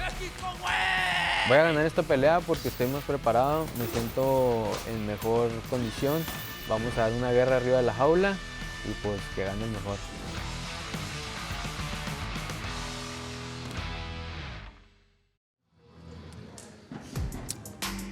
His 4-2 record doesn't really do him justice. He has been undefeated in his last 4 fights. And in those last 4 fights, October of last year, Fight of the Year in Combate Global, a majority draw with Zed Montañez. September, first round, KO punch to the body victory over Carlos Tenorio. August, a month earlier, beat Michael Martinez TKO punches in the first round. So in 3 months, 2 first-round knockouts and the fight of the year. This guy is a very fun fighter to watch. But defense is going to be the key here against Ivan Tena. Ivan Tena is a patient fighter. So with Romero, who is an offensive fighter, he has to play the opposite here if he wants to take this fight. Against Zed, he took plenty of shots, and he even said it himself. I think the difference would have made it, and I would have potentially won that fight if I would have taken it to the ground, worked some of my defense. It's going to come in handy here against the Titan Tena. Well, Rodolfo and I have been texting all week about this, and we were really excited. We were just hoping there wouldn't be any complications, any issues, injuries, etc. We're in the clear as we go head-to-head, cara-a-cara. Look at these guys. Tena, 23. Romero, 22. Tena, a massive featherweight at 6 feet tall. The reach is all even. Both guys make weights. The limit at 146 pounds. We're ready to go. Enough of our yapping. It's time for Lupe Contreras to do some talking.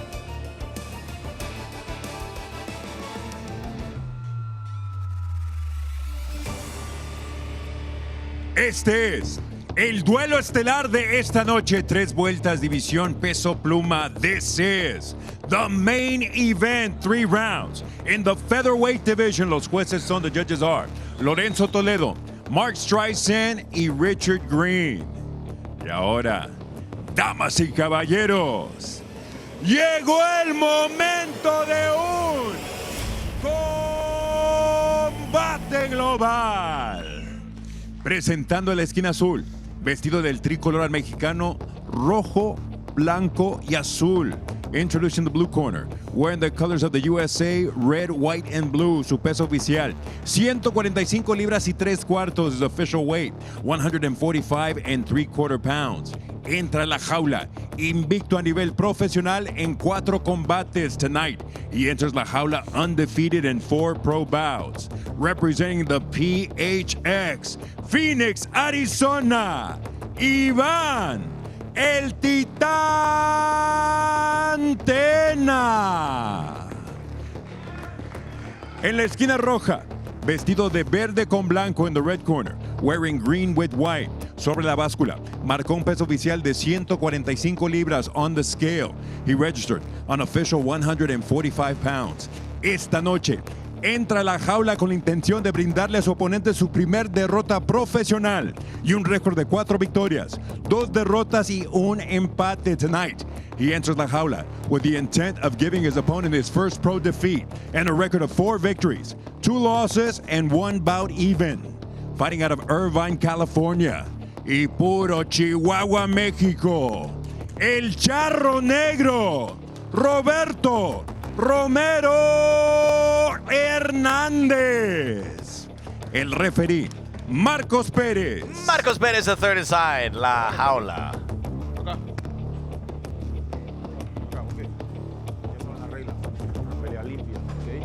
Obedezcan mi comando, choquen guantes. Su esquina. Must respect from these two. No hijinks. They know what it's all about. Both with big goals, big dreams. I know they'll be quicker to fulfill with the victory. It is Romero in green and white. Wow, grabs the hips and drops Tena. Wasting no time, Max. This is a fast-paced right from the start. Romero going to the ground. Drags it back into the deep end. But Romero here, remember, Ivan Tena has excellent wrestling, but in his professional career has depended on his striking where he feels very comfortable, but we haven't really seen none of his groundwork because he hasn't needed it. Tena, April, second round KO of Geraldo Almonte. October of last year, Timothy Kuamba, sub, rear naked choke in the first round. Prior to that, knockout in the first, as it's a low blow. And going back to 2019, a fight in Combate, beat Dominic Thiem via TKO punches in the first. So 3 knockouts, 1 submission in his 4 professional bouts, 3-0 in Combate. Yeah, he tried to go for that spinning back kick. Oh, that's on the leg. It's more in the quad area, right? That was well off. Tena's okay, doesn't waste too much time. He clipped it. Oh, big kick by Tena. Romero eats it. Look at these guys. Yeah, but as advertised. Romero, though, he did his homework, and he did work on that defense. If you were to look back at that fight that he had with Zed, you know, he was eating the shots and he'll fire back, but here, that defense is coming in very, very handy. Both making contact. Romero has caught Tena's attention with the takedown. And look at that liver shot. He brought it down. Look at that shot. Dropped him in the body shot. Tena's never felt this before. Down on his back. Man. And Romero said it himself. Like every Mexican, we love to hit that liver shot. And that took down Tena. That body shot. Great strategy for Romero. Whatever he's devised, it was the right decision. He continues to throw and connect. Jab. Romero setting up that jab to connect the body once again. Tena looking a little groggy from that. Tena, We've never seen him with that kind of challenge early on, but he's taking it. Tena needs to keep those elbows down to protect his rib area because Romero is seeing that opening. Oh, another good shot, and he's working that body with his hands, with his legs. That right side of Tena, Romero has been connecting with the fist and the legs. Now the lead leg. Oh, good right hand by Tena, but Romero responds back to the body. He's hit that place about 3-4 times already. And it's come with power. Upstairs, oh, man, Romero with a beautiful opening round. Tena's just trying to catch up. Not there yet. He can. Another shot to the side of the head. Back to the body. Tena's starting to really feel it. Man, great head movement. Look how he His corner says for Tena, I need you to be longer. He's got to get Romero out of that sweet spot. There's a good punch there by Tena. He's got to protect that body. Yeah. Tena needs to use that jab to keep Romero at bay. Romero keeps coming in like a shark. Oh, he need him! Square on the top of the head. Now Tena can unleash. Romero walks right into that. These guys are amazing, taking a ton of punishment. Only 3 minutes Still in. fighting. This is only 3 minutes in, Max. Tena again. Both these guys look groggy, but they still do what the only thing they know how to do, and that's fight. Great. Oh, another one into the shot to the body. These are shots that would knock your intestines out, but Tena's just taking it. He's breathing hard, trust me, Max. See how he has that mouth open? I mean, but these are the kind of punches that a normal person would not be able to breathe for 30 seconds. The reason why they call him the Titan. Wow, just incredible stomach strength. I don't know how many more of those you can take. Short combination for Tena. But Tena's connecting with that 1-2 combination, and look at now Romero to the ground. Great spin around. That's that wrestling. Catch can. Man, that's... And the corner says stay on top. Maybe a chance to take a breath. Spin around right here. Guillotine. Yeah, he's gonna go for that knee in the body area, the rib area. Under a minute to go here, round one. Roberto Romero training with the Team Oyama, home to world champion Carlos Esparza. Body shot. On the other side now, and Tena with MMA Lab, as you mentioned, Max, studs. Underhook and turn him. Come on, let's go. Two well trained athletes. Oh, big left hand by Romero. I love how Romero just comes, he has a little Mike Tyson-ish to him, huh? Knee by Tena. Tena's expanding the distance, which is playing in his favor, what his corner said. Some blood out of the nose, as you can see, for Romero. Took that big knee combination. This is going to be a tough round to call. It was a roller coaster ride for both fighters. Unbelievable, beautiful opening round.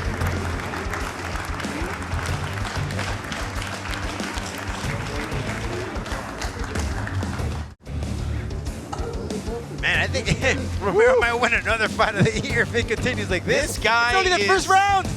Let's take a look at the action. Right from the start, Romero working the body, 1-2 shots. It was actually the leg. It wasn't even the body shot. The liver set it up, though. Set it up, and then the kick that brought him down. And then Tena was just striking. Romero just chasing his opponent like a shark smelling blood. Look at that boot.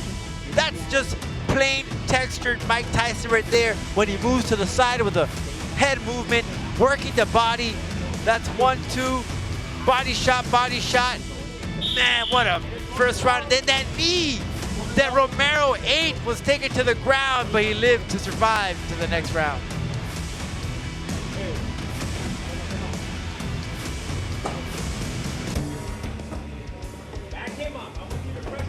We knew this fight was going to be good, but that first round exceeded all expectations, and we still have more to go. These are two guys that don't go the distance. Remember, we told you that about Tena. He's never seen a third round in his professional career. Roberto Romero Hernandez, he hasn't seen one in a long time. Wow. Moisture there inside the Jaula. Don't get the leather. Yeah, don't get the leather wet. That's pricey, man. Very designer, Matt. What a fight. That's only the first round. Great game plan by Romero Hernandez. Yeah, He worked the worked body. the body, Worked the body. and set it up. It was a great round across the board, but he got caught with that knee, and that allowed Tena. Well, that's what happened, especially, you know, this is MMA, and when you have that type of boxing stance, you could run into a knee, you could run into a kick. Folks, this is What's the happening 5th here? and 7th ranked featherweights in the company. Ready some water into the canvas. They wipe that out. Now it's clean. We're ready to go. We want to stop the momentum right to start off the second round. Great lead kick to the lead leg of Tena. And both unload from the jump again. Strikes, kicks, another body shot with the leg. Ivan Tena in the red, white, and blue. It's USA Mexico, folks. His body, body, body. That's what he's doing, Max. And Romero has had success with it, but Tena looking for that knee. That knee served him Rivera well. followed up with the same. Split in that first round. Tena getting one of the judges 2 and 3, going Romero. I thought it was Romero, but I knew Tena ended very well. Man, can they keep this pace? Oh, yeah. They surely can. Both these guys have just great cardio. They're persistent, aggressive. Not as precise early on in the second round. Big left. Tena, then he follows up with the overhand right. Romero just eats these punches. Yeah. And that's the same thing that he had with Zed. One time, Body shot. But a lot more defense this time around. Changing levels, Romero. Trying to get in close. See Tena, very good defensively. He'll take some. He's taking a lot into his stomach. Doesn't seem like it's bothering him, but you know it has to. I'm curious. Tena hasn't attempted to explore the ground game. 109 punches in 7 minutes. Less than 7 minutes. Can you throw that much in 5 minutes? I can't even eat that many Doritos in 7 minutes. Or Skittles. Romero closes it, jab, another body shot. Some blood, I believe it's Romero's blood on the chest of Tena. Great work. Tena's corner saying you can't eat that many body shots. Well, yeah, he has to keep those elbows down. He has to crunch down like if he's doing a crunch. You're not gonna have crunch. Yeah. And every time that Romero comes in, he has to switch left, right. Both fighters with blood out of the nose now. Good left hook, short from Romero. Catches the jaw of Tena. Tena route one, backs off Romero. And Tena needs to use that jab to keep him at bay because Romero is the one he's dictating this fight. He comes right at him. Look at uppercut from Romero. And Romero's on track for 300 punches in this fight. And maybe 4. Uppercut into the clinch. It's not quite worked out for Tena. You get the feeling he might find that rhythm. Romero's making sure, and he's doing his very best that it doesn't happen. He gets a spurt, right? He'll throw in, he'll lead it off with a jab, and then Romero would just come right at him and work the body. 4 jabs, Romero. Now Big working the kick. leg. I mean, these two guys are starting to get beat up. Tena's taken a ton of punishment. The volume of punches from Romero. Romero is just persistent, connecting. This is a display of what Combate Global is all about. The beginning of these careers, these young fighters. Many years from now, these will be household names. But right now, they're figuring it out, but the talent's there, and you see them get better all the time. Take down the first here for Tena. Now we're seeing Tena's groundwork. The first time I've seen it here in Combate Global, because he finishes his opponents. Former freestyle state champion wrestler. And that wrestling background, you know, it's in you for the rest of your life, once you, especially for a state champ. It's your bread and butter.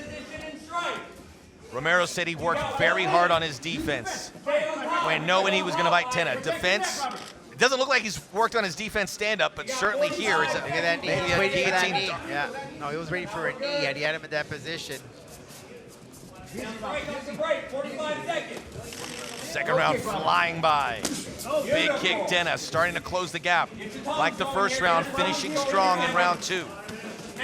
Romero puts his head down like the old Mexican boxing champs when they just put forehead to forehead and went to town. Wow. Let's go, Tom. Diving snapple. Just big right. Just get right at each other, just smack each other, huh? Wow, these two are gonna be sore tonight. Tomorrow morning, maybe even worse. Good left hand by Romero, got blocked. Second round coming to a close. It wasn't as good as the masterpiece first round, but it was pretty darn good. And we're going to round 3. Wow.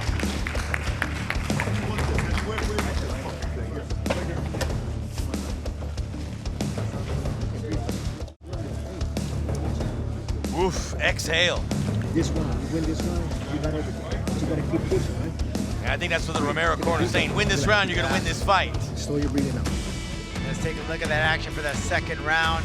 Body shot once again from Romero, working the body. And that straight jab. Back and forth, but Tena did sneak in a right hand, or left hand, that struck Romero. But these boys are just swinging. At one point, they just came head to head, like two rams clashing, just connecting, blow to blow. Of course, Romero keeping on with that work to the body, which has been very effective for him.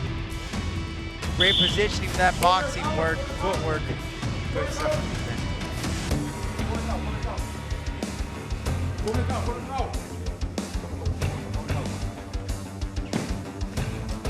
We are back for the first time in his career. Ivan Tena is going to the third round. Obviously, Romero did it in the majority draw with Zed Montañez. Let's see how he goes in the third round. You knew at some point Tena would go to a third round. It happens today. Kick upstairs catches Romero. We await the scores of the second round. Tena threw in that knee right from start to fight. In this third round, another knee. Oh, another big body shot. I've lost count of how much shots Tena has taken to the body. Well, Tena's going to be black and blue around his body. Again, he brushes it off like it's no big deal, but those have to be leaving a mark. Two really tough dudes. Built for this. Love it. Good volume again from Romero. He has started every round well. Yeah, Romero just needs to keep working the body. He has had much success in this fight. Oh, Tena's backing up. Romero 5-6 strikes. Tena needs to use that jab, then. Oh, back to the body. Shots. Look at the open scoring. Romero won the round 2 across the board. Remember, Tena got the nod from first judge in round 1. Press him, Ivan. You gotta press him backwards. Tena needs to throw those kicks. Tena looks groggy. Push him back, Robert. Struggling right now. Rubbing his nose. Romero just walks through everything. Hey, we gotta press him forward. Let's go. Forward. Great fight so far from these guys. And they've been pretty consistent with the pace, Max. Nice body shot from Tena. Oh, straight jab. left hand. Keep pressing him back. Beautiful. Good right hand from Tena. Return. Kick to the body. But it's just one strike at a time for Tena, where Romero's doing 2-3 at a time. It's just countering. Every time Romero hits, Tena follows back. But Romero does get the better hand. with those body shots. Hands up, Robert. Don't get slapped. Just touch him, Ivan. Just touch. Just touch. You heard the corner from Romero. Keep your hands up. Don't get sloppy because any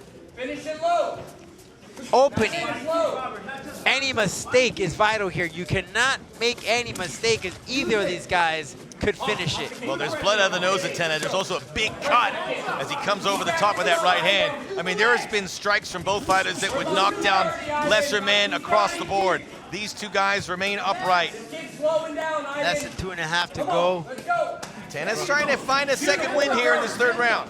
He noticed that Romero is keeping those hands down. Could be a sense there of exhaustion. Tena's growing. Romero's eyes say that he is feeling it, but what he's doing says something else. That's why he can't get sloppy. Again, any mistake is vital. 2 minutes to go. Tena, big right hand! Oh, big left hand, pardon me. Corner trying to urge Tena on. He has less than 2 minutes to go if he wants to win this one, and he threw in an elbow in there as well. Buckle up, folks. These last 2 minutes are probably going to be insane. Fighting to stay unbeaten, Ivan Tena. Fighting to stay unbeaten in his last 5 fights for Romero Hernandez. Fighting for their countries. Romero needs to stay crisp with his boxing, keep his hands up, can't get sloppy, because Tena will capitalize on it. Hey, Rodolfo, that big cut on the right cheek of Tena, I mean, it is deep. Yeah. And I don't know how you get a cut like that. Just a soft part of your cheek opened up. You know, different people are built different ways, and some of us just bleed easily. Others, we can take a couple of shots before you start bleeding. 1 minute to go here inside La Jaula. The main event has been one of the best fights we have seen in Combate Global. I know I'm a prisoner of the moment. Shoot me. Hey, but these are the facts. It seems like we see a fight of the year every week. This one, there's something different about it. This one is just great. It's just back and forth. Oh, big body shot, Tena. Back him up. I want you pressure. Push him back up. Tena may have won this third round, but won't help him in the scorecards. May split the decision. He has to won't win him. He has to finish this if he wants to take this win. He's got to finish it in 25 seconds. And how do you finish this Rocky Stallone type character in Romero? He can't get backing up. He has less about approaching the 10 seconds. A Combate classic. 10 seconds to go. Left hand by Romero. Romero to the body. That has been his calling card all night. What a fight. Unbelievable. 2 real champions in there, but only one will have their arm raised. We'll be back to find out who.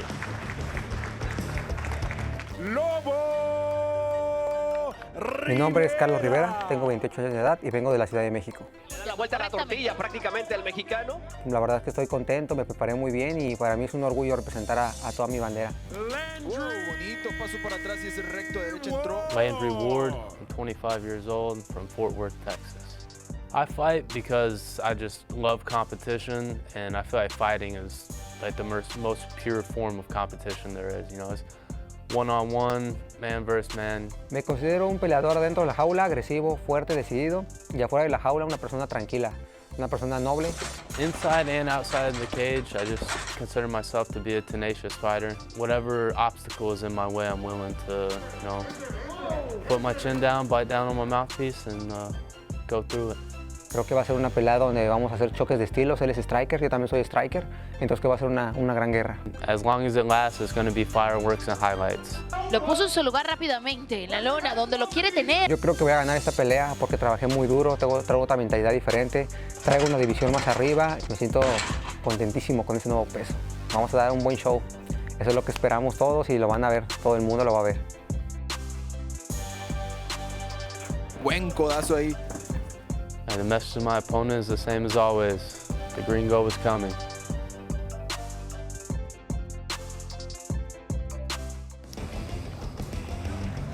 Incredible action on a Saturday morning for those on the East Coast, for those on the West Coast settling in. Bright-eyed and bushy-tailed, I'm sure, for this one. Time for the Después de official 3 vueltas de mucha más acción, el juez Toledo anotó 29-28 a favor de Tena after 3 rounds of much more action. Judge Toledo scores at 29-28 in favor of Tena. El juez Streisand, 29-28 a favor de Romero. Judge Streisand scores it 29-28 in favor of Romero. Y el juez Green anotó 29-28. Judge Green scores it 29-28 in favor of the winner by way of split decision a favor del ganador por decisión dividida. El Charro Negro, Roberto Romero Hernandez. Tena won that third round, but as we saw with the official cards, it was a mountain too tall, and so much respect between these two. Tena's got to be devastated, but we look forward to seeing him again. It's hard to stay unbeaten in this sport. We still have some more action coming your way, also in the featherweight division. Carlos Rivera, El Lobo, the Lone Star Kid, Landry Ward, next as we put a bow on an amazing evening.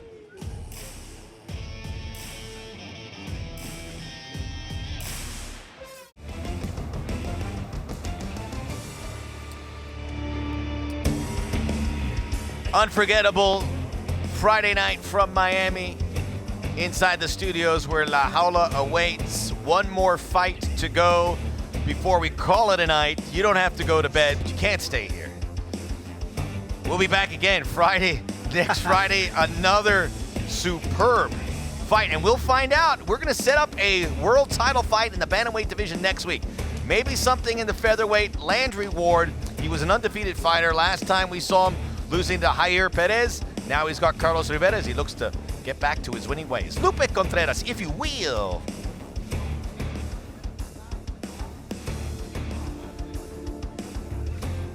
Entrando a la jaula, Carlos Rivera. This is the 21st professional fight for Carlos Rivera, who has fought at bantamweight. He was a champion at the bantamweight ranks. He has had a little bad stretch here, but he has put in the work. He's rejuvenated many parts of his game, and he feels like he could be the fighter who at one time started at 6-0, 9-1. I mean, he's been fighting for a decade, and he's still just 27 years of age. Yeah, going back in 2017 when he took on Levi Saúl Marroquín, when he fought for that Copa Combate, it was a one-rounder. And then the last time we saw him was against Jose Avalos back in August of 2021. Su oponente, Landry Ward. Landry Ward, we know him, we love him from Fort Worth, Texas. I'll never forget, a couple fights ago he came out bringing attention to the struggle in Cuba as a Cuban American. It meant a lot to me, so Landry Ward, much appreciated. He cut a nice phrase in his interviews, and here he is. He's dedicated himself to this sport by moving to Texas. He says he misses his family and friends, but he's focused on this career, and he's moved to Florida. That's the sacrifice that he has made, but he trains with a Camp the Sanford, or now Kill Cliff FC. Coming off that first defeat, that changes you as a fighter. I've seen some fighters that have those defeats, they just go on winning streaks non-stop. He knows what he has to do. Don't put pressure on himself as far as getting that knockout. Just feel out the fight. Fight. That's what you like to do. Let it be organic. Let it come out naturally. Head-to-head, cara a cara. We can see Rivera's actually ticked up to 28 years of age. Landry Ward at just 25. He is 6'1". Rivera is 6 feet even. The reach, 1.5 inches in the advantage of Landry Ward. We are in the featherweight division. Both guys making weights. Time to go back for the final time tonight to Lupe Contreras. Continuamos con mucha más acción. 3 vueltas, división peso pluma. We continue with much more action. 3 rounds. In the featherweight division, los jueces son, the judges are Richard Green Jr., Lorenzo Toledo y Mark Streisand. Presentando en la esquina azul, presenting the blue corner, vestido de negro con verde y rojo, wearing black with red and green. Su peso oficial, 145 libras, his official weight, 145 pounds. Este peleador agresivo y tenaz entra a la jaula en su 21º combate con 14 victorias y 6 derrotas. This aggressive and tenacious fighter enters la jaula for the 21st time as a pro with 14 victories against 6 losses. De la Ciudad de México, Carlos Lobo En la esquina roja, vestido de azul con blanco. In the red corner, wearing blue with white. Sobre la báscula, marcó un peso oficial de 145 libras y un cuarto. On the scale, he registered an official 145 and 1/4 pounds. A nivel profesional, mantiene un récord de 5 victorias y solo una derrota. As a pro, he maintains a record of 5 victories against 1 lone defeat. Fighting out of Fort Worth, Texas. Here comes the gringo, the Lone Star Kid, Landry Ward. El referee, Alana Vélez. Alana Vélez, the third inside La All right, Jaula. the instructions in the locker room. Obey my commands at all times. Protect yourself at all times. If you want to touch him up, go ahead. Come out fighting. Judge. Judge. Judge. Carlos Rivera, 15 years in the game. Fight, are you ready? Fight, are you ready? Landry Ward. Fight. We're underway. Ward in the blue and the whites. The knockout, which he's worked so hard for, has eluded him. Yeah. Maybe tonight's the night. Maybe. But again, he has to just have fun in there. This is a sport. You train to win. Of course, we all want that highlight reel, but just let it come out naturally. After losing to Jair Perez, which was his first defeat, Landry Ward, a very tough bounce back fight against the very talented, very experienced Carlos Rivera. He's had a couple bad results go his way. His last fight was in March. Did get a victory in that one. Prior to that, 2 defeats in 2021. This is his 3rd fight in Combate. He is 0-2 in his Combate fights. One of those fights all the way back in 2017. He's got the back of Landry Ward. He's got the triangle in. Something in there. Now Landry doing what he has to do, looking away so he won't get caught in that rear naked choke, but just turning away, arm is off the neck. What's he doing here, Rodolfo, to get him off? Lobo just wrapping him apart. Toes out of the cage, Carlos. Toes out of the cage. He has that body lock. Of course, that does cause Rivera with a good tight there, yeah. squeeze going. He's trying to go for that standing rear naked. But Landry doing exactly what he needs to do, hanging on to that wrist, not allowing him to get the full rear naked. Toe out of that cage. But Lobo, He's been warning Rivera. Rivera is playing with fire. Now, what Landry needs to prevent is taking this to the floor, where he'll have more of an impact from Lobo to keep that wrap leg. But look how Lobo has that foot in between the Jaula. Well, that's plugged in. Yeah. Right into the socket. So for Landry Ward, the temptation to maybe drop this to the ground could be a Push the mistake. hip out. Of course, you have to be cautious. Grab those wrists because you don't want to have them. But well, a warning from that. Oh boy, what's going on now? Landry can land some hammer fists from this position. And Rivera could have an arm bar if it's available. Or maybe he can switch around for Alan Abellis warned it here. It was getting awkward there for a minute, but we didn't know. You don't see that often. Back to the center of the Jaula. Good right hand there by Ward. Big kick by Rivera.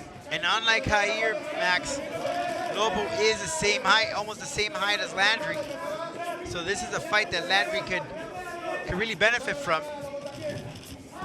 Lobo attempted again for the ground. That was shut down. Wrist control here by Ward. Sort of slow out of the gates. Got to give credit to Rivera, who was shot out of the... Yeah, he tried to go for that standing rear naked choke, but... True thoroughbred there. Ward did what he had to do, turning his head. Right back to where we started, the armbar attempt. Ward drops his hips. Rivera's been incredible in finishing fights. 14 professional wins, 6 via TKO, 6 via submission. So he's balanced it very well. They're just so long, both of these guys. Yeah, they look like lightweights, even possibly middleweights, or welterweights, pardon me. Landry here could land some shoulder shots. There gets some elbows. Landry Ward able to get closer to the ground, which brings Rivera within reach. Rivera, though, trying to pull up those legs, maybe get a triangle. Attempting to grab a wrist to go for an arm bar. 1 minute to go here in La Jaula, final fight of the night. Bit of a chess match. Rivera doesn't want to trade with Landry. He's the one that's been pushing this fight to the floor. Featherweight rankings, we saw number 5, Ivan Tena, lose to number 7, Roberto Romero. Landry Ward is number 8. Triangle attempt, arm bar, 35 seconds. Needs to pull up, push up real quickly. Really good defense of the submission here from Ward. Very good. Another break from Abeles. Probably good news for Ward. Both come out, the hair all messed up a bit. Landry needs to keep that defense radar on. Oh, Rivera got caught in. Oh! He got caught coming in. Ward needs to come in though if he wants to finish it. That could have been his chance. Another shot. Ward upstairs. He's going to run out of time, but Rivera's a little worse off than he was just a few seconds ago.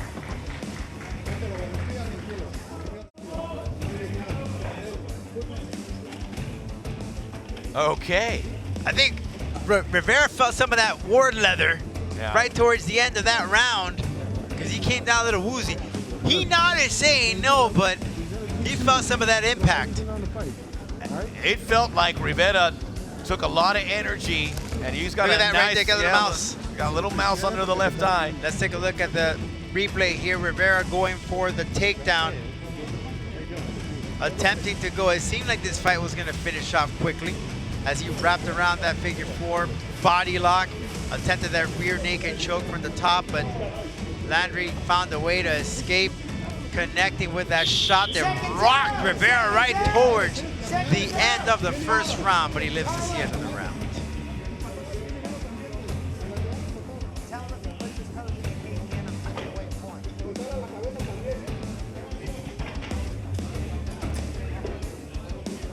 Landry Ward had to defend most of that first round, but he got one off at the end, and there is the proof. He came so close of getting that TKO victory. It may set things up here in round 2 for him. Remember those long legs. Landry Ward, this is his 4th fight with Combate. Now he gets to do some striking. Lost to Jair Perez in April of 2022. Unanimous decision over Jumar Roa in October. Right hand. Also beat Alfredo Ruelas in July of last year. Single leg, Ward able to slip out.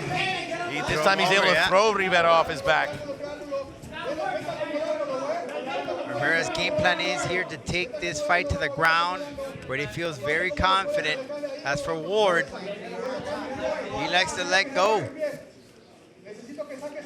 Finishing off that first round just boosted up his confidence that he can finish this fight. But it has to go back to the feet.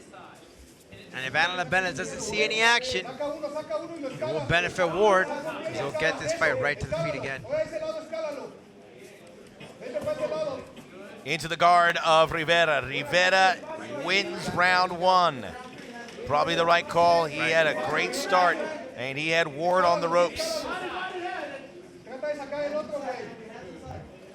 Now Benes didn't see much action. He stood both men up. Now this is going to benefit Ward. Yeah, he wants to throw. Look at him, ready to pounce. Ward needs to have the spinning back fist on the money. Yeah, but it was blocked. Good head positioning from Ward. Because he has to defend it. He's going to keep at him. This is a great game plan by Rivera, especially with the first round in the ledger. He has to make sure that those hips are always a greater position to block him from taking him down. And also use the jab to keep him at bay. Maybe teep him to push him off. As for Alova, I mean, he's doing what he has to do. He knows that he's had much success on the ground. And we see Landry from his clinch position where he lands some elbows. You don't even see him coming. Maybe some shoulder shots from this position, some knees. Good positioning of the Jaula there from Ward switching, keeping that guard, now breaking it to the center of La Jaula to exchange. Look at that right hand. Oh, breaking down those long legs of Rivera. Ward just can't get an overhand right. Not much on it. Ward is locked in. Ward should keep working on those legs. Break him down, because Lobo's going to go straight down to the floor. Same old, but Ward's got him. You got those hooks there. Yeah, you got those hooks there that blocked him from finishing off the takedown. Some foot stomp from Rivera. To finish the rankings discussion, Ward is number 8. Wants to stay in the top 10. A loss here probably does that for now. Says a lot how competitive this division is. Locked in, underhooks. Ward trying to get something behind those knees. Minute 30 to go here in round 2. And now again to the ground, but Landry needs to push off those hands, get him off, land some hammer fists, some elbows. -1. Blue, toes in the cage. Oh, again, Alan Abelez had been warning Rivera, and he deducted a point. Unbelievable. Because he kept grabbing on to the Jaula. Huge. Yeah, that's going to be a huge difference here in this fight. Minute to go. He warned her not to put those toes in La Jaula, and he kept doing it. Can't use that for your advantage. And it is a huge advantage with leverage, with balance. Ward wants to throw. He had that one chance at the end of the first round where he damaged Rivera. Rivera's been smart not to let him get into those quarters again. Or rather, that point deduction could be a big, major difference here. Stop, Another stop. Alan Abella's getting frustrated, but the right call. Maybe Ward now, just like the end of the first round, wants to fire at least one off. If Ward wants to finish this fight, he needs to use their jab to keep him away. Another takedown, but now he is into the mount. Now he got that mount. Rivera in trouble. Thankfully, he's up against the clock. Maybe enough for Ward to win the round. Time will tell. All right, that was -1. Toes in the cage.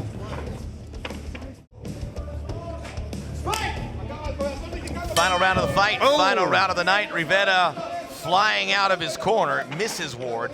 Now can Ward avoid being taken down? Spinning back fist misses by a mile there. Second attempt, he did that in the second too. Good right hand by Ward. He's cornering him. This is a good spot for Ward. Oh! I wanted to take the front. Ward will take it. Yeah, sure. He says, but he needs to scoop him in. Scoop him into the center of La Jaula. He's just looking for scoring points. Yeah. Grinding that forearm into the forehead of Rivera. Trying to bust him open Ric Flair style. Ric Flair. Who said he's not done, by the way? Of course he said that. We're lucky to still have him. There's a camera shot from outside the Jaula, and you can see what, good elbows. It can get you from anywhere. Into the guard. Fisheye angle. Alan Abeles looking on. He's separated these guys multiple occasions. Interesting decision for Ward to go down, maybe. He has an opportunity to break him down just a bit. Landing in some shots here from this position. Maybe work some of the body as well. Landing those shots in the rib area. And now he might even get them. Well, he nearly side control. Yeah. Better position for Ward. Now Rivera is in a spot of bother. Look at the toes of Rivera and the Jaula, though. Remember, he did that point deduction in the second round. And even the corner's pointing it out. Landry Ward corner. I mean, why not? And another foot in that cage. It's going to be another point deduction, and that's game, set, match for Rivera. All right, this is where Ward wants it if he wants to win this fight on the floor. And look at the open scoring coming up here, Max. We might be heading to with the point deduction. That means Ward is up across the board. So Rivera's edge wiped away by that point deduction. It would have been 19-19 across. So Ward wins the second round, according to all three judges. It's a great opponent to win, but Rivera doesn't want to be a spin around. Ward needs to spin around right here. Wrap those legs. Back. Some shots to soften him up. But Rivera's going to try to grab that wrist and roll over. See how he's trying to roll over there? Ward not allowing it, though, keeping in that left hand steady. But progress for Ward to get the back for the first time. Some elbow right there. Opportunities and some shots. Well, it ends like this. Ward's going to win the fight. He has been the aggressor, as it has been Rivera with his back to La Jaula the duration of round 3. Rivera with those long legs attempting to wrap him around. He did a tunnel, yeah. Another point deducted. And that is... Next one gets DQ'd. And Landry, that's music to Landry Ward's ears. It takes a little bit of the starch out of this fight. Landry Ward has to know it. He might get, look, it's right there. No, he's done it again. He can't help himself. He just did it. Bit of an anti-climax here, but Rivera's doing that just for self-preservation purposes. Ward's hearing all of it, and now he knows he can control this fight and win this fight. Go break it up. Standing it up, he got that minute to go. Landry Ward wants a knockout, but he's got to be smart here. He's winning the fight. Has the fight won. He took all of it out on the ground there.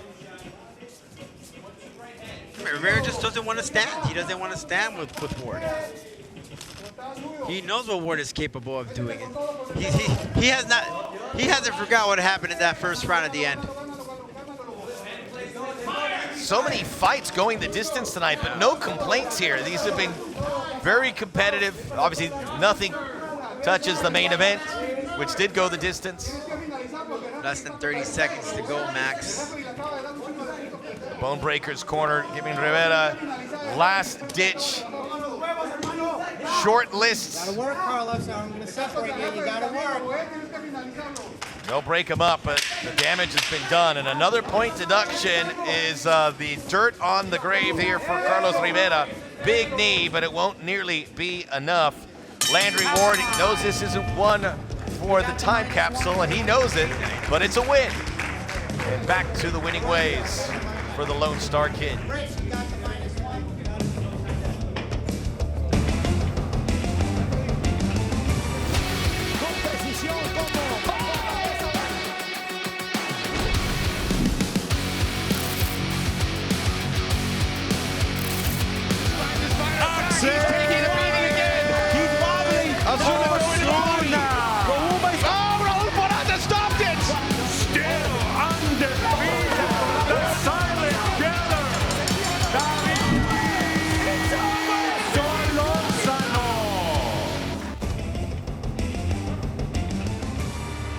Back inside of the Jaula, getting ready for the official decision.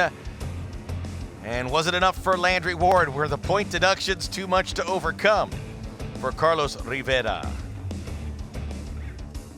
Big night in the featherweight ranks for Combate Global. We have a big one coming up in the bantamweights, which we'll tell you about in a moment. Let's take it out to Lupe. Los tres jueces están completamente de acuerdo con tarjetas idénticas de 29 a 26. All three judges in complete agreement with identical scores of 29 to 26. All in favor of the winner by way of unanimous decision. Los tres a favor del vencedor por decisión unánime. The Lone Star Kid, Landry Ward. Tip of the hat, and even with the 2-point deductions, Landry Ward would have still won this fight. The margin's a little bigger, and he improves to 6-1. The knockout will come at another date, but the wins are that much more important. Sorry, it wasn't best performance. He came close to getting that finish, but it just wasn't today. But he did get that W. Their combined punches is about a minute and a half of Roberto Romero's output, by the way, and that's nothing against these two guys. Romero was insane. We got to check. I believe it was somewhere in 300, 350 punches that he threw in the victory over Ivan Tena. But what a fight that was. But these boys right here, lots of action from Landry Ward. Gets another victory now, improves 6-1. Forget about that loss that he had last time around against Javier Perez. He Don't worry, apologized. it's coming. It's coming. That KO, I know, is coming for him one day. He apologized afterwards, and he doesn't have to. We like Landry Ward a lot. Next week, it is David Solorzano, Axel Osuna. In the bantamweights, we're hearing winner here gets a shot at the Black Spartan, the champion David Martinez. Lot at stake here in the main and the co-main. If any of those dudes win, they get an opportunity to the chance of David Martinez's belt. So, featherweight. Lots of pressure for these guys. Indeed, featherweight is huge, but the bantamweight probably the best in Combate Global. Valentina Escobar, explosive. Landry Ward back to his winning ways in one of the fights of the year. Thanks for joining us on behalf of everyone who makes Combate Global possible. Campbell McLaren, our producers, Art Izquierdo, Victor Bagué, Rodolfo Roman, Rorro. My name is Max Pretos. Until next Friday, Plácido Domingo.